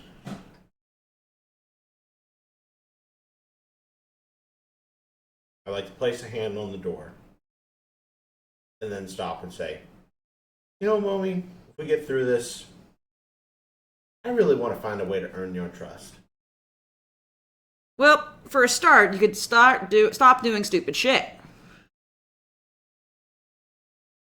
I hope with your guidance I can learn to stop being so stupid. Just open the damn door. I open the door. Immediately, you are hit with this absolutely blindingly white light. It glows all around you to the point where you have to cover your eyes to stop this hindering light. Yo! Want to show the people? Yeah! It's a good one. Mm-hmm. Played this one back in Standard forever ago when it was in Stars of Allura. It's really beautiful, though.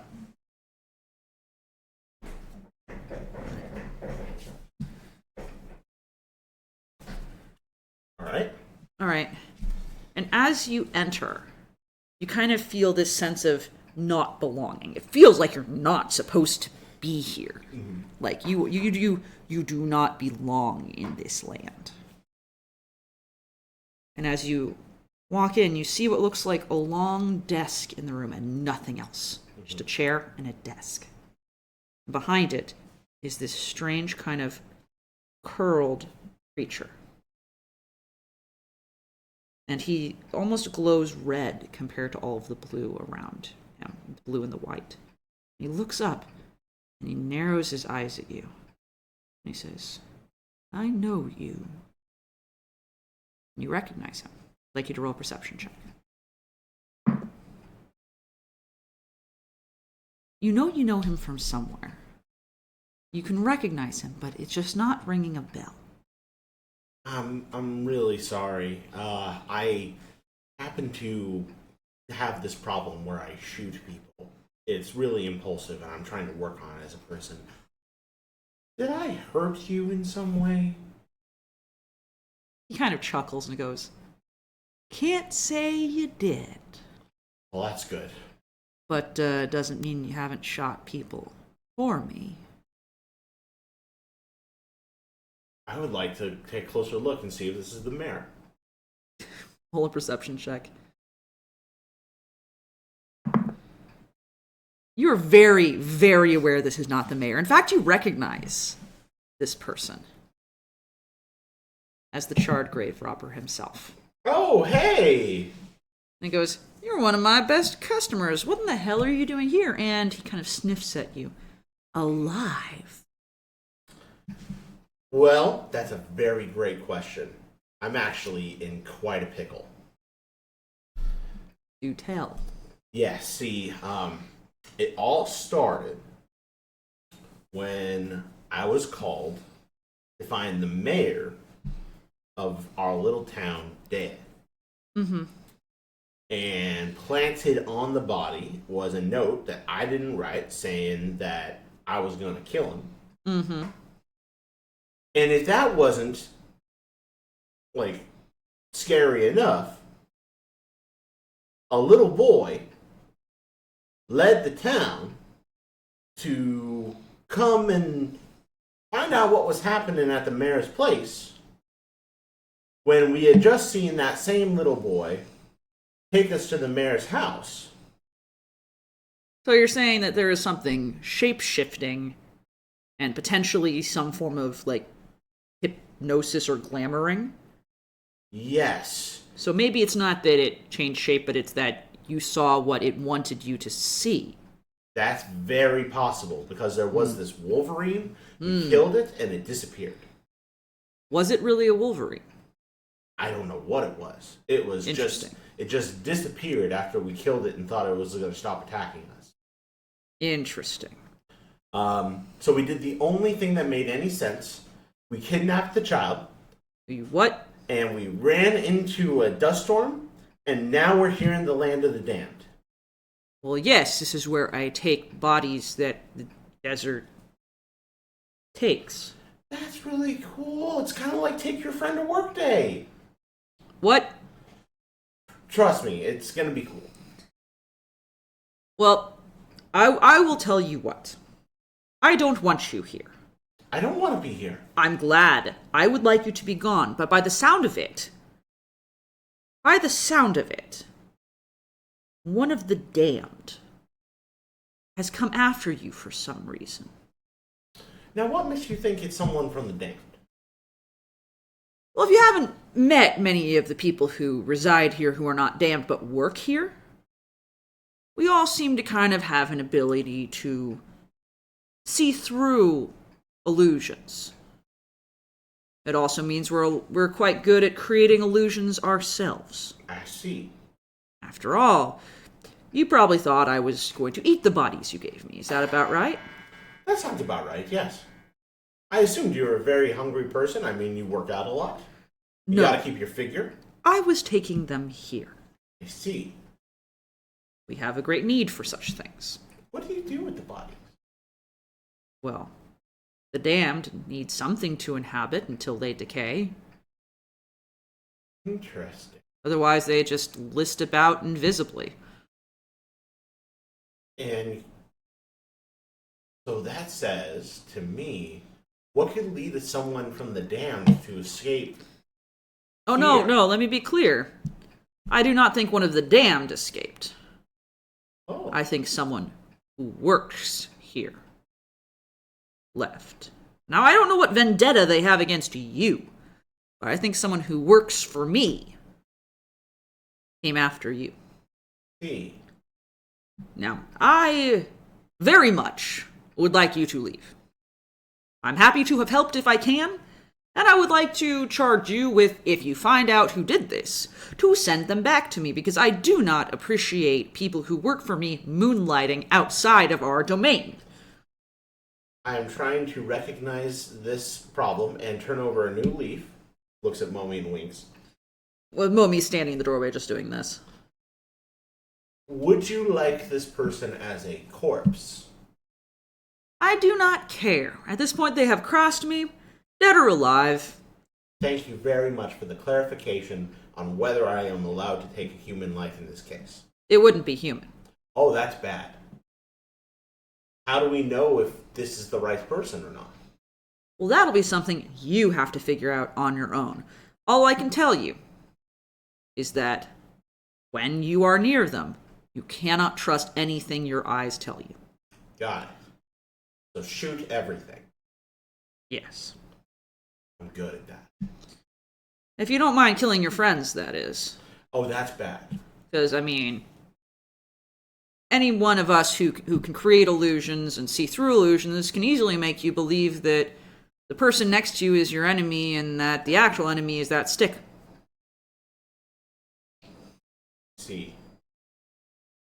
I see. Then, in that case, I'm going to have to use my brain. Very good. Once more, I would like you to leave. How do we leave? I would like you to go back to where you came from. Okay, the storm. I will conjure another storm for you, and you will leave the way you came. Is that clear? That's very clear. Do you have any other questions for me? Yes, once we get back, how do we get to our town? And what business is that of mine? Do you have a compass? Get out! Okay, one final question. Do you have a And water? with that, the charred grave robber presses this absolute field of white light out of the front of his red form, and it pushes both you and Momi out of the building, slamming the door behind you. Oh, repulse. Nice. You can show them. Return target creature to its owner's hand. Draw a card. Neat. All right. You look at Momi and go. You look at Momi and kind of shrug. Momi looks at you and goes, "Okay, what the hell now?" We go back to the storm, and then try to go home. What storm? There was no storm. It was just a festering gulch. You try and go back in and ask for clarification. I don't think you should do that. Okay. Then, let's talk to the other nicer lady that likes us a lot more. Okay. And tell them they're going to conjure another storm for us, and that will help us go back. Okay. You go back to the outskirts of town, and the frontier seeker is still there, who kind of looks at you questioningly. Mm-hmm. Great news. We met our flame friend. They're going to conjure us another storm so we can go back and get in more bodies. Okay. She kind of nods at you and gestures to the back of her bird. Very great bird, by the way. How do you, is there a steroid? You feel Strix's talons slowly begin to sink deeper into your shoulder as you say this. I was just curious if you have any bird medication. Strix releases you. Roll a charisma. See if you can convince her. Alright, your charisma is 14. That's 14, so. She kind of looks at you, looks at Strix, she shrugs, and she removes what looks like a much more stable little splint. And hands it to you. Hey, now look at that little buddy. Strix is wary, but lets you do what you need to do. I mean, this wouldn't be the first time I asked someone strange for help. Momi sighs as all of you climb aboard the bird, and again you speed off through the desert back to the gulch. Upon arrival, you see the wrangler who is standing there with the horse, just petting it gently and quietly talking to it, and just kind of normal conversation. See, your horse is fine, Momi. Momi says, "Good. I was genuinely worried. At least I didn't lose this." And she holds up the necklace. Yeah. The wrangler snaps her head and goes, Good. Snatches the necklace out of her hand and goes, now then, what did he say? Oh, they're going to make another storm for us, and then we can leave. Well, we can't leave from here then. Well, okay. Because we can't have a storm start up here. So just follow me. I still think this is an insane idea, but follow me. Okay. The Wrangler leads you. You're hurting the edge of your playmat. I'm stressed. The Wrangler takes you up a winding path that goes up out of the gulch until you're at the top of what looks like a small stone hill. From there, you are high enough where you can see. If that clicks, I don't want you. Here, play with this. Okay, thank you. There. Where you can see down across the hill, and it's just above all of the dust enough where you can kind of make out all the shapes of the landscape. And from this inspiring vantage, you can see as the dust begins to move in a circular pattern. Okay. Picking up. Inspiring vantage. Nice. There you go. That's also pretty Tapped cool. Unless you control 2 or fewer other lands. So it is fast land. Mm-hmm. Very cool. Mommy goes, looks like it's starting. Let's get down there. Okay. You rush down to the bottom of the hill, and the Wrangler waves and goes, bye now. And don't come back. I don't want to. As the storm picks up, you all climb above the horse, and again, you hug Momi to you with the child between you, and Strix hunkers down on your shoulder. The storm starts to move at a very fast pace, and the horse takes off. Okay. I'm going to need you to roll for initiative. Okay. That's you actually, your initiative's +8, so Nice. you're great. The horse tosses its head, and then Demetra starts to just canter at full speed along with the storm as it moves. Mm-hmm. And you can feel, again, things tearing your face. You can tell you're bleeding. It hurts, and you can feel your owl just shuddering on your shoulder. The child is screaming and whimpering, and Momi is swearing out into the wind as she desperately tries to keep up with this winding storm. This time, knowing what's going on, you can kind of feel a change. Something is different now. You feel a kind of coldness and heaviness leave your limbs, and it feels like human hands that were crunching down on you suddenly release and are pulled away. Okay. This is good signs. And you breathe, and you feel like the air isn't gross, it isn't moldy. It feels dusty, but it feels real again. And then all at once, just as suddenly as it started, the storm drops. All the dust falls out of the air now as sand, and you're standing in the bright daylight of the desert, having stepped between worlds. Oh, that's so cool. Didn't plan this. Drew this. Each player may shuffle their hand and graveyard into their library. Each player who does draw 7 cards and then exile it. Cool. Yeah, like, straight up, didn't plan this. Didn't plan it. Wow. That's just what was there. Well, they watched us break the seal. Yeah. You're breathing heavily. And you look around. And you look at Momi. Momi looks back at you, and you can see that you're wind-chapped, and the child is still sitting there shuddering. The owl shakes dust off of his body, but it's very clear that you're back. Mm-hmm. And more than that, in the distance, you can see the outline of Sandalwood. Okay. On the horizon. About what time of day is it? It seems like no time has passed at all. It's around noon. Okay. Okay. What we should do now is we need to figure out, number 1, a way to return the child. Now little one turns to the child. Who's like just right here against you. We've been on quite an adventure. Mm-hmm. You are what we like to call a witness. Yeah. We're not here to hurt you. Which Really? I think you figured that out. Maybe? I'm just what they like to call... Momi, what do you call it? Stupid. Very stupid. Okay. And so, by the time you go to sleep tonight, you will be back in your home. Promise? I promise. Momi gives you this look of just complete incredulity. Like, I can't believe you're saying this. I'm not going to kill this child. I never said you were. You don't believe that fully. Not on purpose, anyway. So, here is what I think the plan should be. We're going to wait until nightfall. Mm-hmm. And then we're going to sneak into the town. Momi, think we may need to use her horse. For what? For bringing the child back.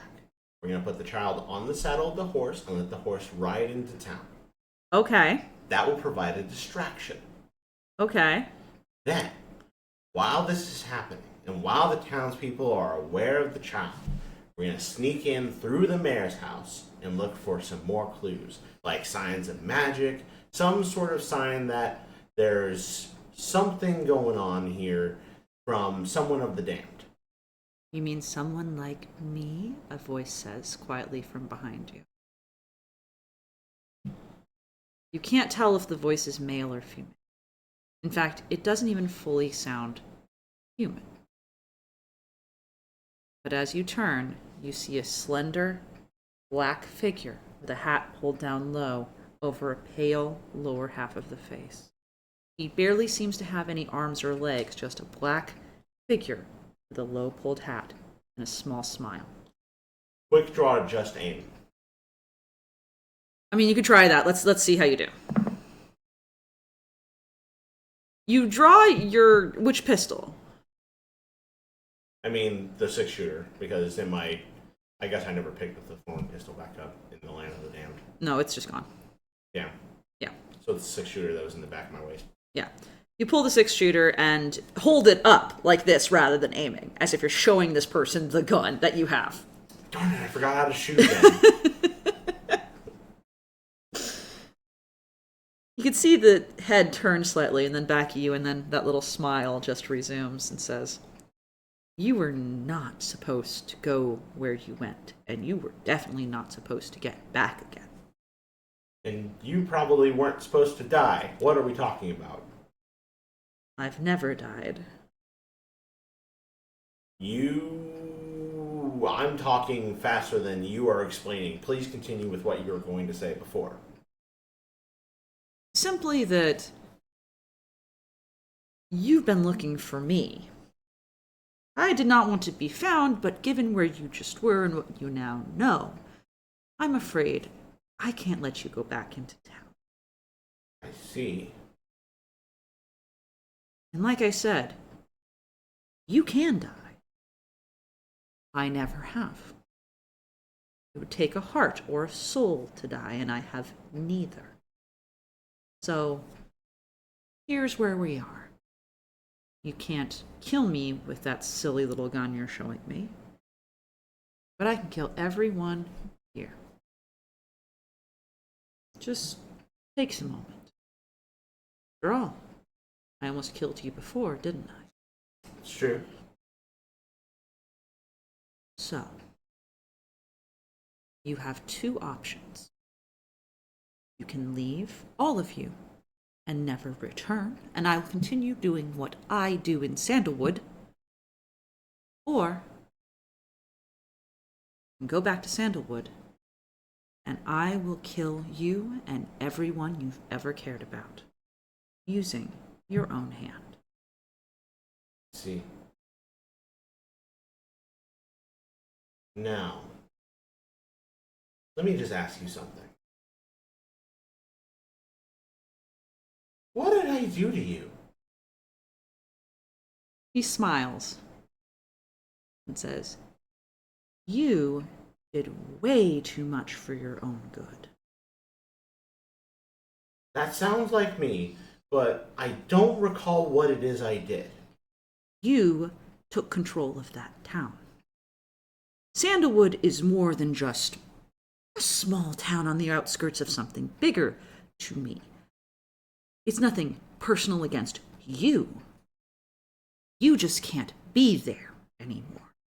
Which is why I'm happy to let you leave.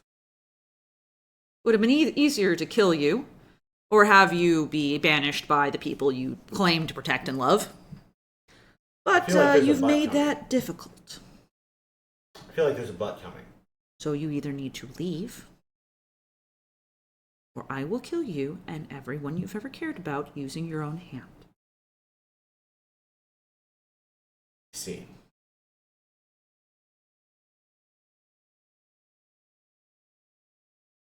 What's it going to be? Looks at Momi and looks at the child and says, if it's just me, sure, I'll leave. However, I do have one concern. What's that? You can hear the child whimpering behind you at the concept of leaving town. This child has nothing to do with any of this. Well, I'm afraid he does. After all, he's seen my face twice now. Twice? Why, yes. That seems like a very irresponsible move on your part involving a child. Oh, I didn't expect him to survive. Survive? See, now that makes you a child murderer. Oh, I did no such thing. He lives, doesn't he? And he smiles at the child, and the child shrinks back.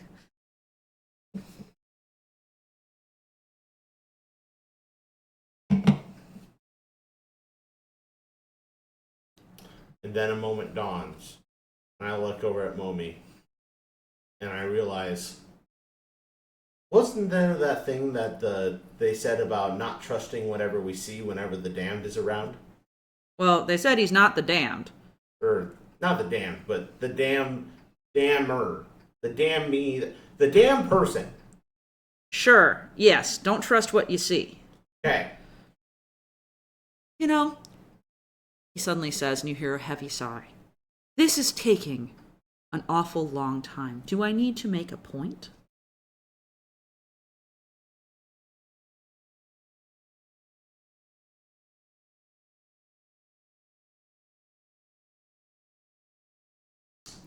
I will make... If you let this child go back to town and just have his family and forget this whole thing ever happened, I will leave. I am simply a mercenary. I will find new work. As I said, this is getting old. And all at once, it's like all you can see is black. And you feel your hand tighten around your gun as it raises. You are conscious of your arm moving, but you do not feel control of it. And it feels like someone else is inhabiting your body as your arm raises, your finger around the trigger. You're experiencing a heartless conscription. Fuck. Yeah.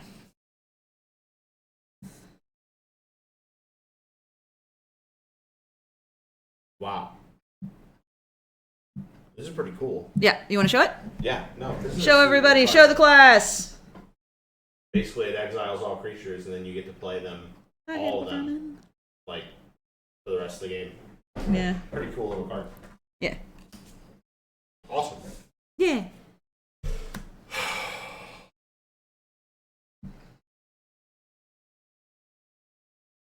What are you going to do?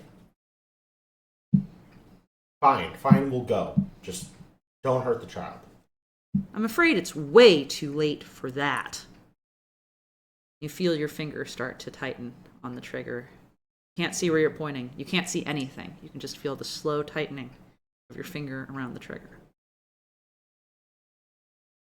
I would like to try and see through illusions. I think it'll have to be a perception check, which is a +2. Let's see what you do.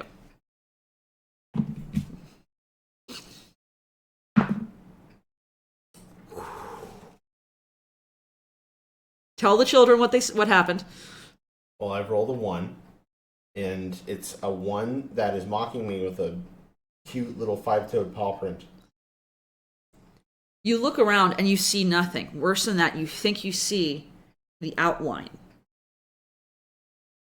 of the hatted person. With all your strength, you wrench the gun in the direction of this strange, heartless figure.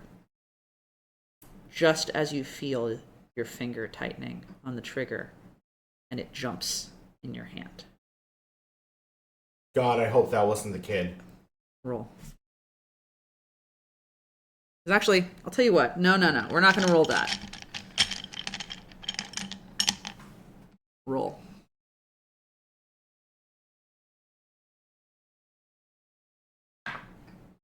Two. Okay. As you pull the trigger, you hear a piercing scream that isn't human. Oh God, I killed the horse. You recognize the scream. It has been a very dear noise to you as it rests near your ear wherever you go for the last worse, 6 it's months. The owl. Through your haze, you see a spatter and a spray of blood fill the air as you shoot your owl.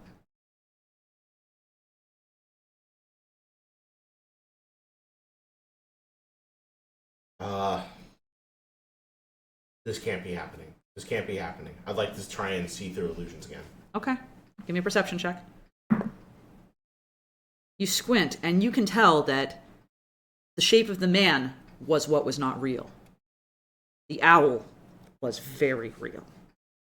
You can't tell how badly Strix is hurt, but you can see him kind of fall through your vision back into the darkness that surrounds you.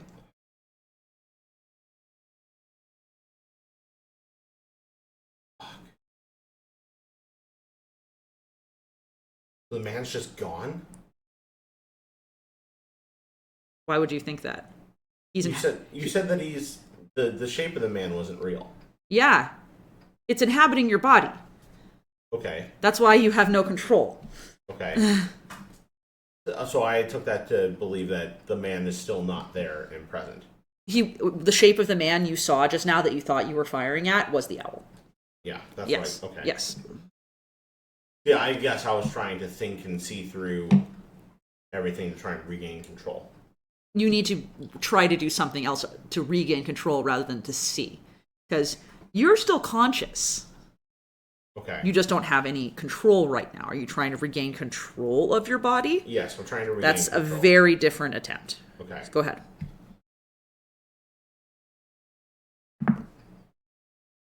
Not bad. You pull your arm down to your side, and you manage to open up your fingers enough to drop the gun. Mm-hmm. That is all you can manage. You barely feel like you can breathe.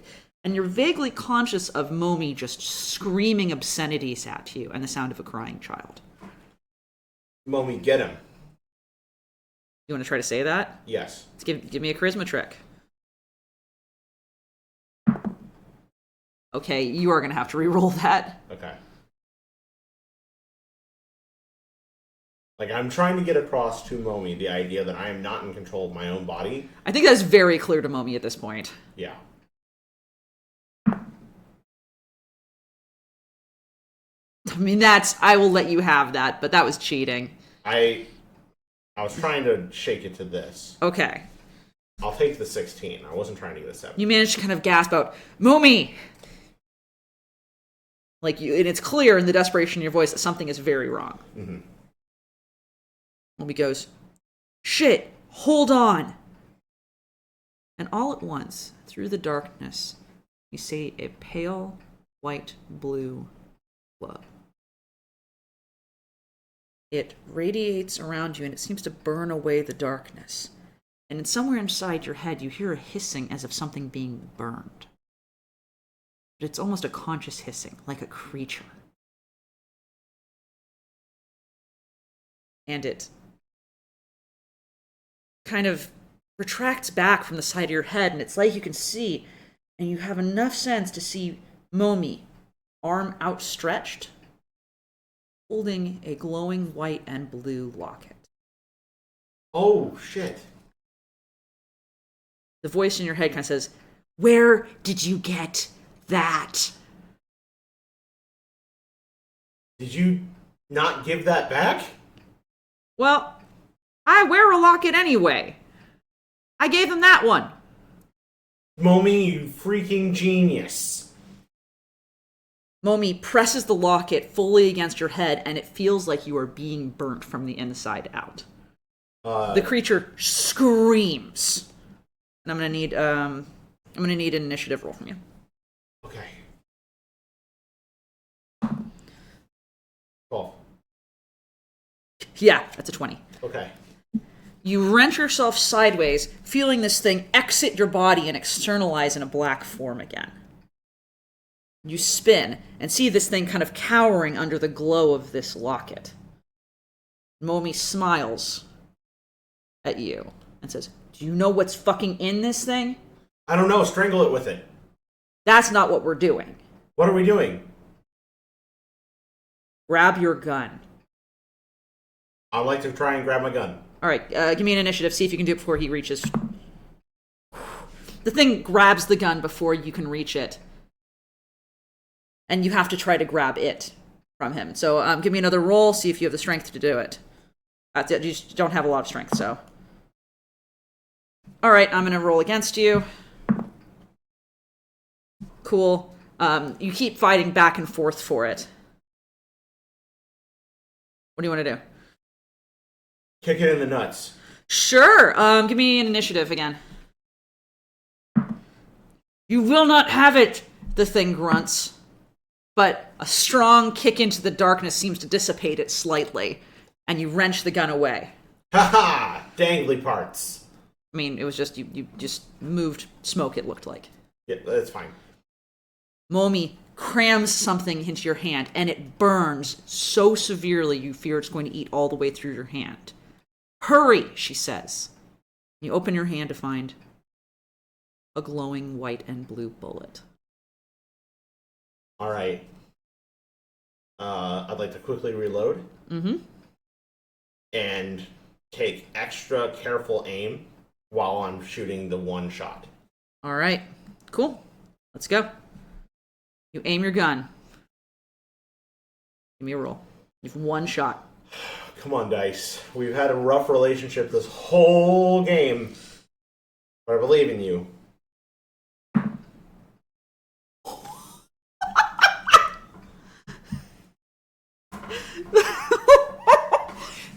He rolled a 1. You aim the gun. What do you say? See you on the other side, bitch. You pull the trigger, and the gun explodes in your hand. Fuck. You feel the flesh be torn away as everything below your elbow of your dominant hand evaporates. In a glowing, bright, sizzling light. Oh, man. Go ahead. So we got an Ionize, which is counter a spell, deal 2 damage to the spell's owner. Wow. Spell's controller, I should say. Wow. The brilliance of it. And I want you to roll one more time, because this is going to determine something big for me. Go ahead, roll. Go for it. 13. Okay. Wow.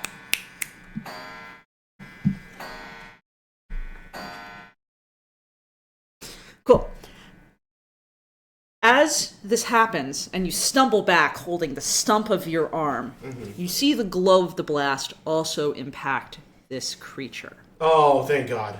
It shrieks and kind of pulls away, and it seems like it dissipates into the air. Leaving the three of you alone in the desert, in the prairie, still within view of Sandalwood. Okay. Well, this is really bad. I like to check on Strix. Fair enough. Roll. Okay. You kneel, holding the stump of your arm, and crawl over to the crumpled body of the creature on the ground. Strix is moving, but only very slightly and slowly, like he's trying to fight against the dead weight that is now his body. Like you, he seems to be missing an entire portion of his wing. Buddy, I'm so sorry. I couldn't do anything about it. Give me a charisma check. I want to see if Strix even slightly, believes you. Strix looks at you with just watering eyes, and it seems clear that he has some understanding of what has happened, but he is bleeding profusely. I'd like to try and rip off some of my dangling clothing to patch their wound. I'm just going to let you do that. That's fine. All right. You were also bleeding profusely. Yeah. Momi looks and goes, "Fucking God, I didn't know it was going to do that. I swear." Whatever. Just get us back into town. Momi helps you and the child back onto the horse and just starts leading you. Oh, hey! Tin Man! Oh my gosh, Thank you for all the subs! Tin Thank Man! you so much!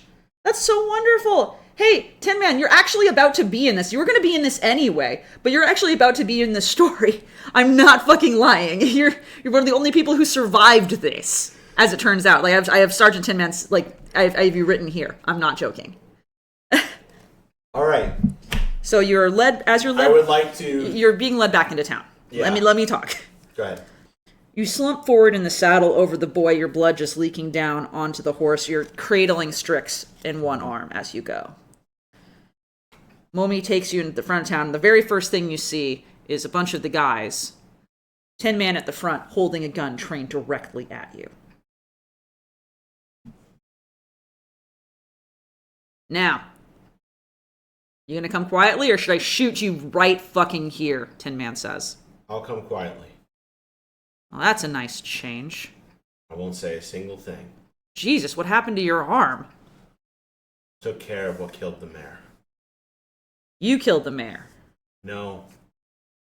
It was some sort of spectral worker from the damned. The damned? They have this ability to show you what you want to see and not what really happened. Well, They made me shoot my bird. I don't know what... Momi steps in front of you. Holds up her hands and says, "Now you listen. What's happened here is, once again, Alice has been this town's hero. And I need you all to understand that. I haven't lied to you once. This child will back me up. Is that fucking clear?" The town everyone there kind of seems to take a step back and looks between you. Oh, yeah, thank you. Yay. And suddenly, Tin Man says, as if in a trance, "Well, and you have never lied to us before. I guess it's okay. Only if the kid agrees." The kid is just nodding and says, "It was a thing. It forced me to do things. It pretended to be me, but she killed it. She killed it and it's gone. It won't haunt our town any longer." Just go take care of those chickens, kid. Okay. The kid gives you one more baleful look and then just books it. The town parts as you walk all the way down the street towards the doctor's office, where the surgeon, you've met him before, he also does coffins. Yes. Momi brings you both inside and lays you down. Doc, you got anything strong that I can put on this wound? Nothing but whiskey. That'll work. What about your bird? He doesn't look too hot. Pay attention to him first. It's an owl. Owls got hearts and lungs just like us humans do, don't they? Well, I suppose, Then but... how much different is a wing from my arm? Well, I'll do what I can. I'd like you to make a saving throw, if you would.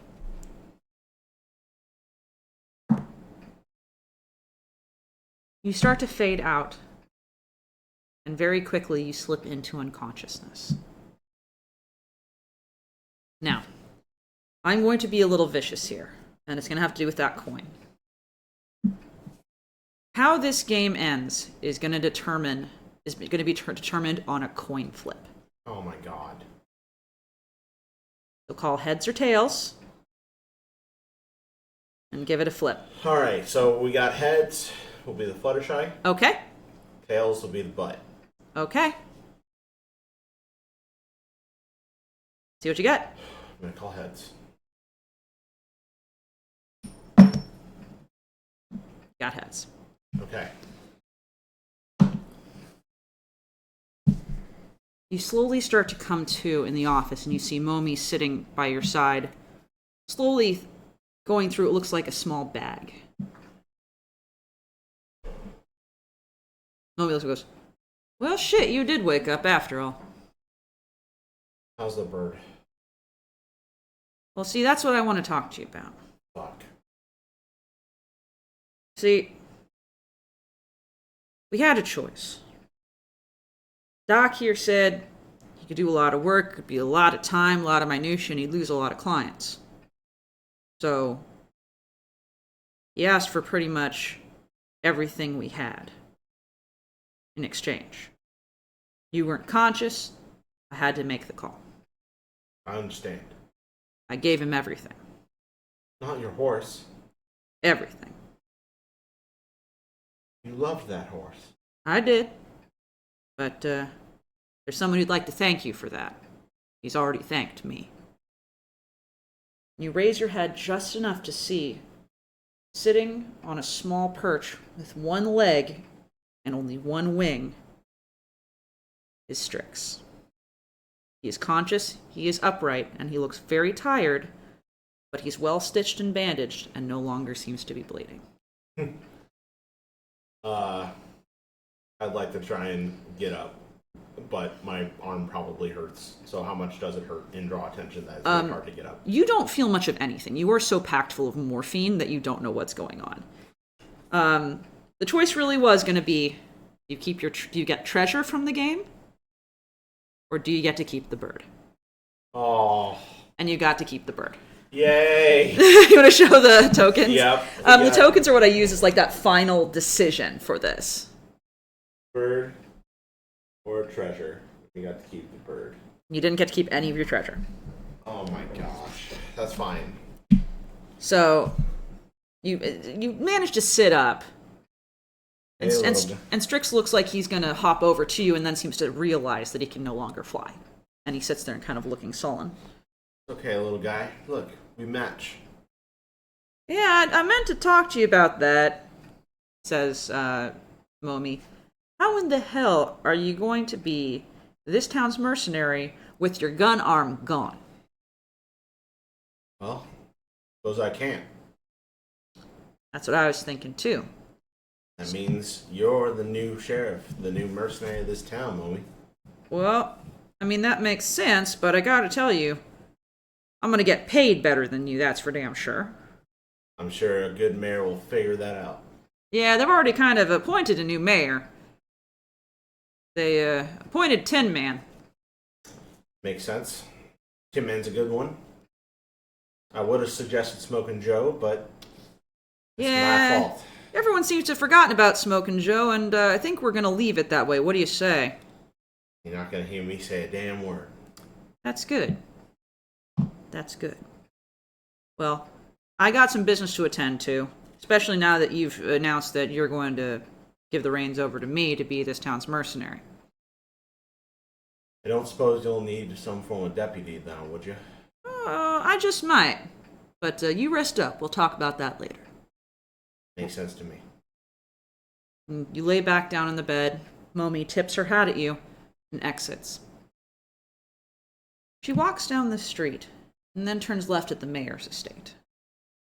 across the street to where Tin Man lives. Mm-hmm. He's buttoning up a suit and tie, getting ready for his impromptu inauguration. He looks very uncomfortable. Glances back and goes, "Oh, Mommy, it's you." He says, "Yeah, I wanted to talk to you a little bit about something." He goes, "Yeah?" Mommy says, "Well, I'm thinking you pay me double." "What do you mean by that?" "I'm thinking you pay me double." In that moment, Tin Man's eyes seem to gloss over for a second.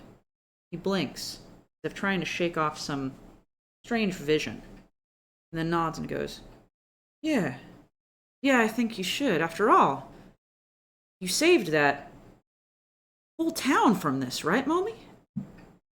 Mommy goes, "You're damn right I did. Well, I've got other people to talk to, other business affairs to take care of. You won't be interfering with any of those, will you, Mayor?" "No," Tin Man says. "No, of course not, of course not." And he seems to kind of shake his head. Mommy nods, exits, walks down the street, a small smile growing on her mouth. She pulls her hat down low to hide the glint in her eyes of the insatiable avarice lingering in the place of where she once was. Wow. And that is where we'll end. What a card. So we got one of the cool modal spells. So did we at least figure out what's going on with Momi? You figured out? Well, Momi is or at least is possessed by The Heartless Conscription. The Heartless Conscriptor, yeah. Yeah. So this is our final card of the pack. Not a bad pack. Not a great pack. No. Nothing from the vault. Nope. But, man. How are we feeling? Bad. Yeah? I genuinely don't know how in the world Alice could continue after this. I mean, you blew your arm off. Yep. You shot Strix with some really properly bad rolls. Yeah. Like, I didn't want you to have to shoot Strix. You rolled a 1. And then all you had to do was fire this shot at this thing, and you rolled a 1. Yep. Yeah. Yeah, no, there was proper consequences to my actions. I really thought that I would take a roll of the dice quite literally and hope that the child was going to give us some sort of clue. And he did, which was great, but we didn't have to answer for that, which is fine. Yep. Yeah. Wow. That was just a rough session. Sometimes you just get rolls like that. Hopefully next time. Well, first of all, you are that goes in timeout. Yes. There's usually a box for dice that you put on timeout. Yeah. You need a timeout box. That die goes on timeout. Yes. This one was pretty fair. It gave me things I needed and things I didn't. I think that was the one that I used last time, wasn't it? No. No. You used a Duskborn die for a Duskborn thing, and then you used a Thunder Junction. You used something really cool. What was it? Was it this? Oh, it was this. Because that's swirly. The Foundations die. The Foundations die. Because I wasn't sure if that was a 20 or a 1 when I first saw it. Okay. Oof. Well, a disheartening session, but hopefully this doesn't mark the end for Alice. If you don't want it to. I mean, I would love to see where we can go. I just don't know where to go from here. And we're still under 3 hours, by the way. Yeah. So we still managed to do it. The pack was fun. A lot of different landscapes. Didn't know we were going to go into the land of the Desert Damned. Yeah. Which was fun. Brought back an old character. I'd love to go explore the land of the Damned another time in a future campaign. Just kind of ended up where we were. Yeah. I mean, maybe there's answers there on what we can do to try and power back up and deal with the things that Alice doesn't know about yet. Yeah, because Alice doesn't know that... No. That, Momi is possessed by a spirit of the damned. Oof. So, who is now in charge of the town, which is all he wanted in the first place. He being... The spirit. The spirit, yes. Yeah. And that's where we're at. All right. And it did come down to a coin flip, because in the beginning I was like, okay, he He either gets to keep the bird or he gets to keep his treasure. We're going to find out. Oh my gosh. So. Well, I'm really happy for the bird. Because you're attached to Strix? I'm really attached to Strix. Even if Strix is not going to be able to fly around and attack things, I think having our little companion is going to be good, and hopefully we can not just cast him aside. I think that's going to actually be a really interesting kind of arc for Alice, is we can't shoot. We literally cannot shoot anymore. With your right hand. With my right hand. And being able to have this creature really care for us is going to have to kind of be a really kind of character-changing moment.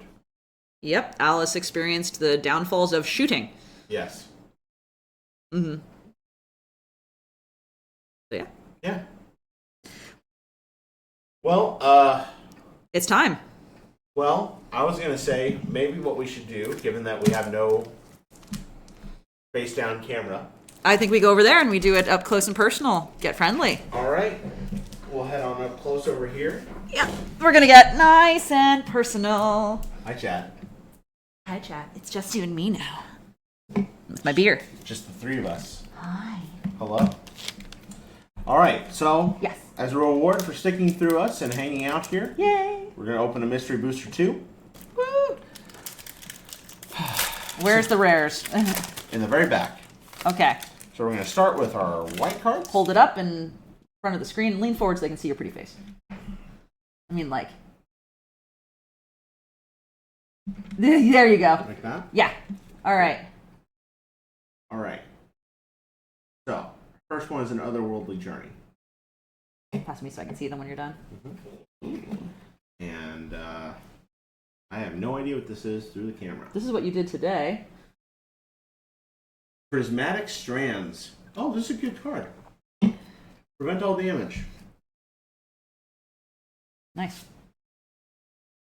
We have the Void card? Yeah, an Eldrazi drone. Ooh. Eldrazi Sky Spawner. Sure. Nice. Another card I don't recognize. Shadow Rift. Target creature gains shadow until end of turn. Draw a card. All this is very topical to your campaign, I'll be honest. Essence Extraction. Deal 3 damage to target creature and you gain 3 life. Mm-hmm. Ooh. Beautiful. Brood of Cockroaches. Put into graveyard from play. Pay a life and return it to your hand at the end of turn. I hate that. Ooh, Rectard. Raging Minotaur is unaffected by summoning sickness. 4 mana, 3/3. Yay. Ooh, I vaguely recognize the art. Lava Dart. Deal 1 damage to creature or player. Sacrifice a mountain to play it again. Oops, sorry. Didn't put it in my hand. Horned Sliver. All slivers gain trample. Exploiting. Now definitely get some use in the cube. We have Venom Spout Brachus. Deals 5 damage to target attacking or blocking creature with flying. Nice. And now we'll head to a multicolor or uncommon card. Counter Squall. Counter target non-creature spell. Its controller loses 2 life. Doki? Ooh! Pandemonium. I've heard of this card, in fact. Whenever a creature enters the battlefield, that creature's controller may have it deal damage equal to its power to target creature or player of his or her choice. Hey. Ooh! Prismatic Ending. White border. Nice. Oh, it's really pretty. Onto the feature site. What? Zombie Master. Other zombies gain Swamp Walk. Other zombies have regenerate to this permanent. And then the playtest card. Shea, friend of maybe too many. Gonna Can I read it? Absolutely. It says, Legendary creature, human wizard. Familiar spells you cast have flash. Bats, birds, cats, dragons, fairies, foxes, frogs, imps, lizards, and spiders are familiars, as well as any creature with familiar in its name. Tap to add X green mana, and each opponent loses X life, where X is the number of familiars you control. Oof! Oof. For the cube? For the cube. For the cube. It's going to be exciting. Well, I'll come back over here to say our official goodbyes. Yeah. If you had a fun time, I know we did. We'd love to play some more Commander at some point in the near future. Absolutely. And we've got our nice little steady stream of VODs for us to upload. Yeah, I have a lot to do there, but that's fine. We have games. Make sure you lean in so they can see you in the camera and whatnot. Yay! There we go. So we're going to head out in just a moment here, but thank you again. We'll have some stuff fixed up with this next time. Yeah. And, yeah. Yeah, we'll learn our lessons from using a phone as a camera and improve for next week. Fantastic. All our love and GG. GG. Take Bye. it easy.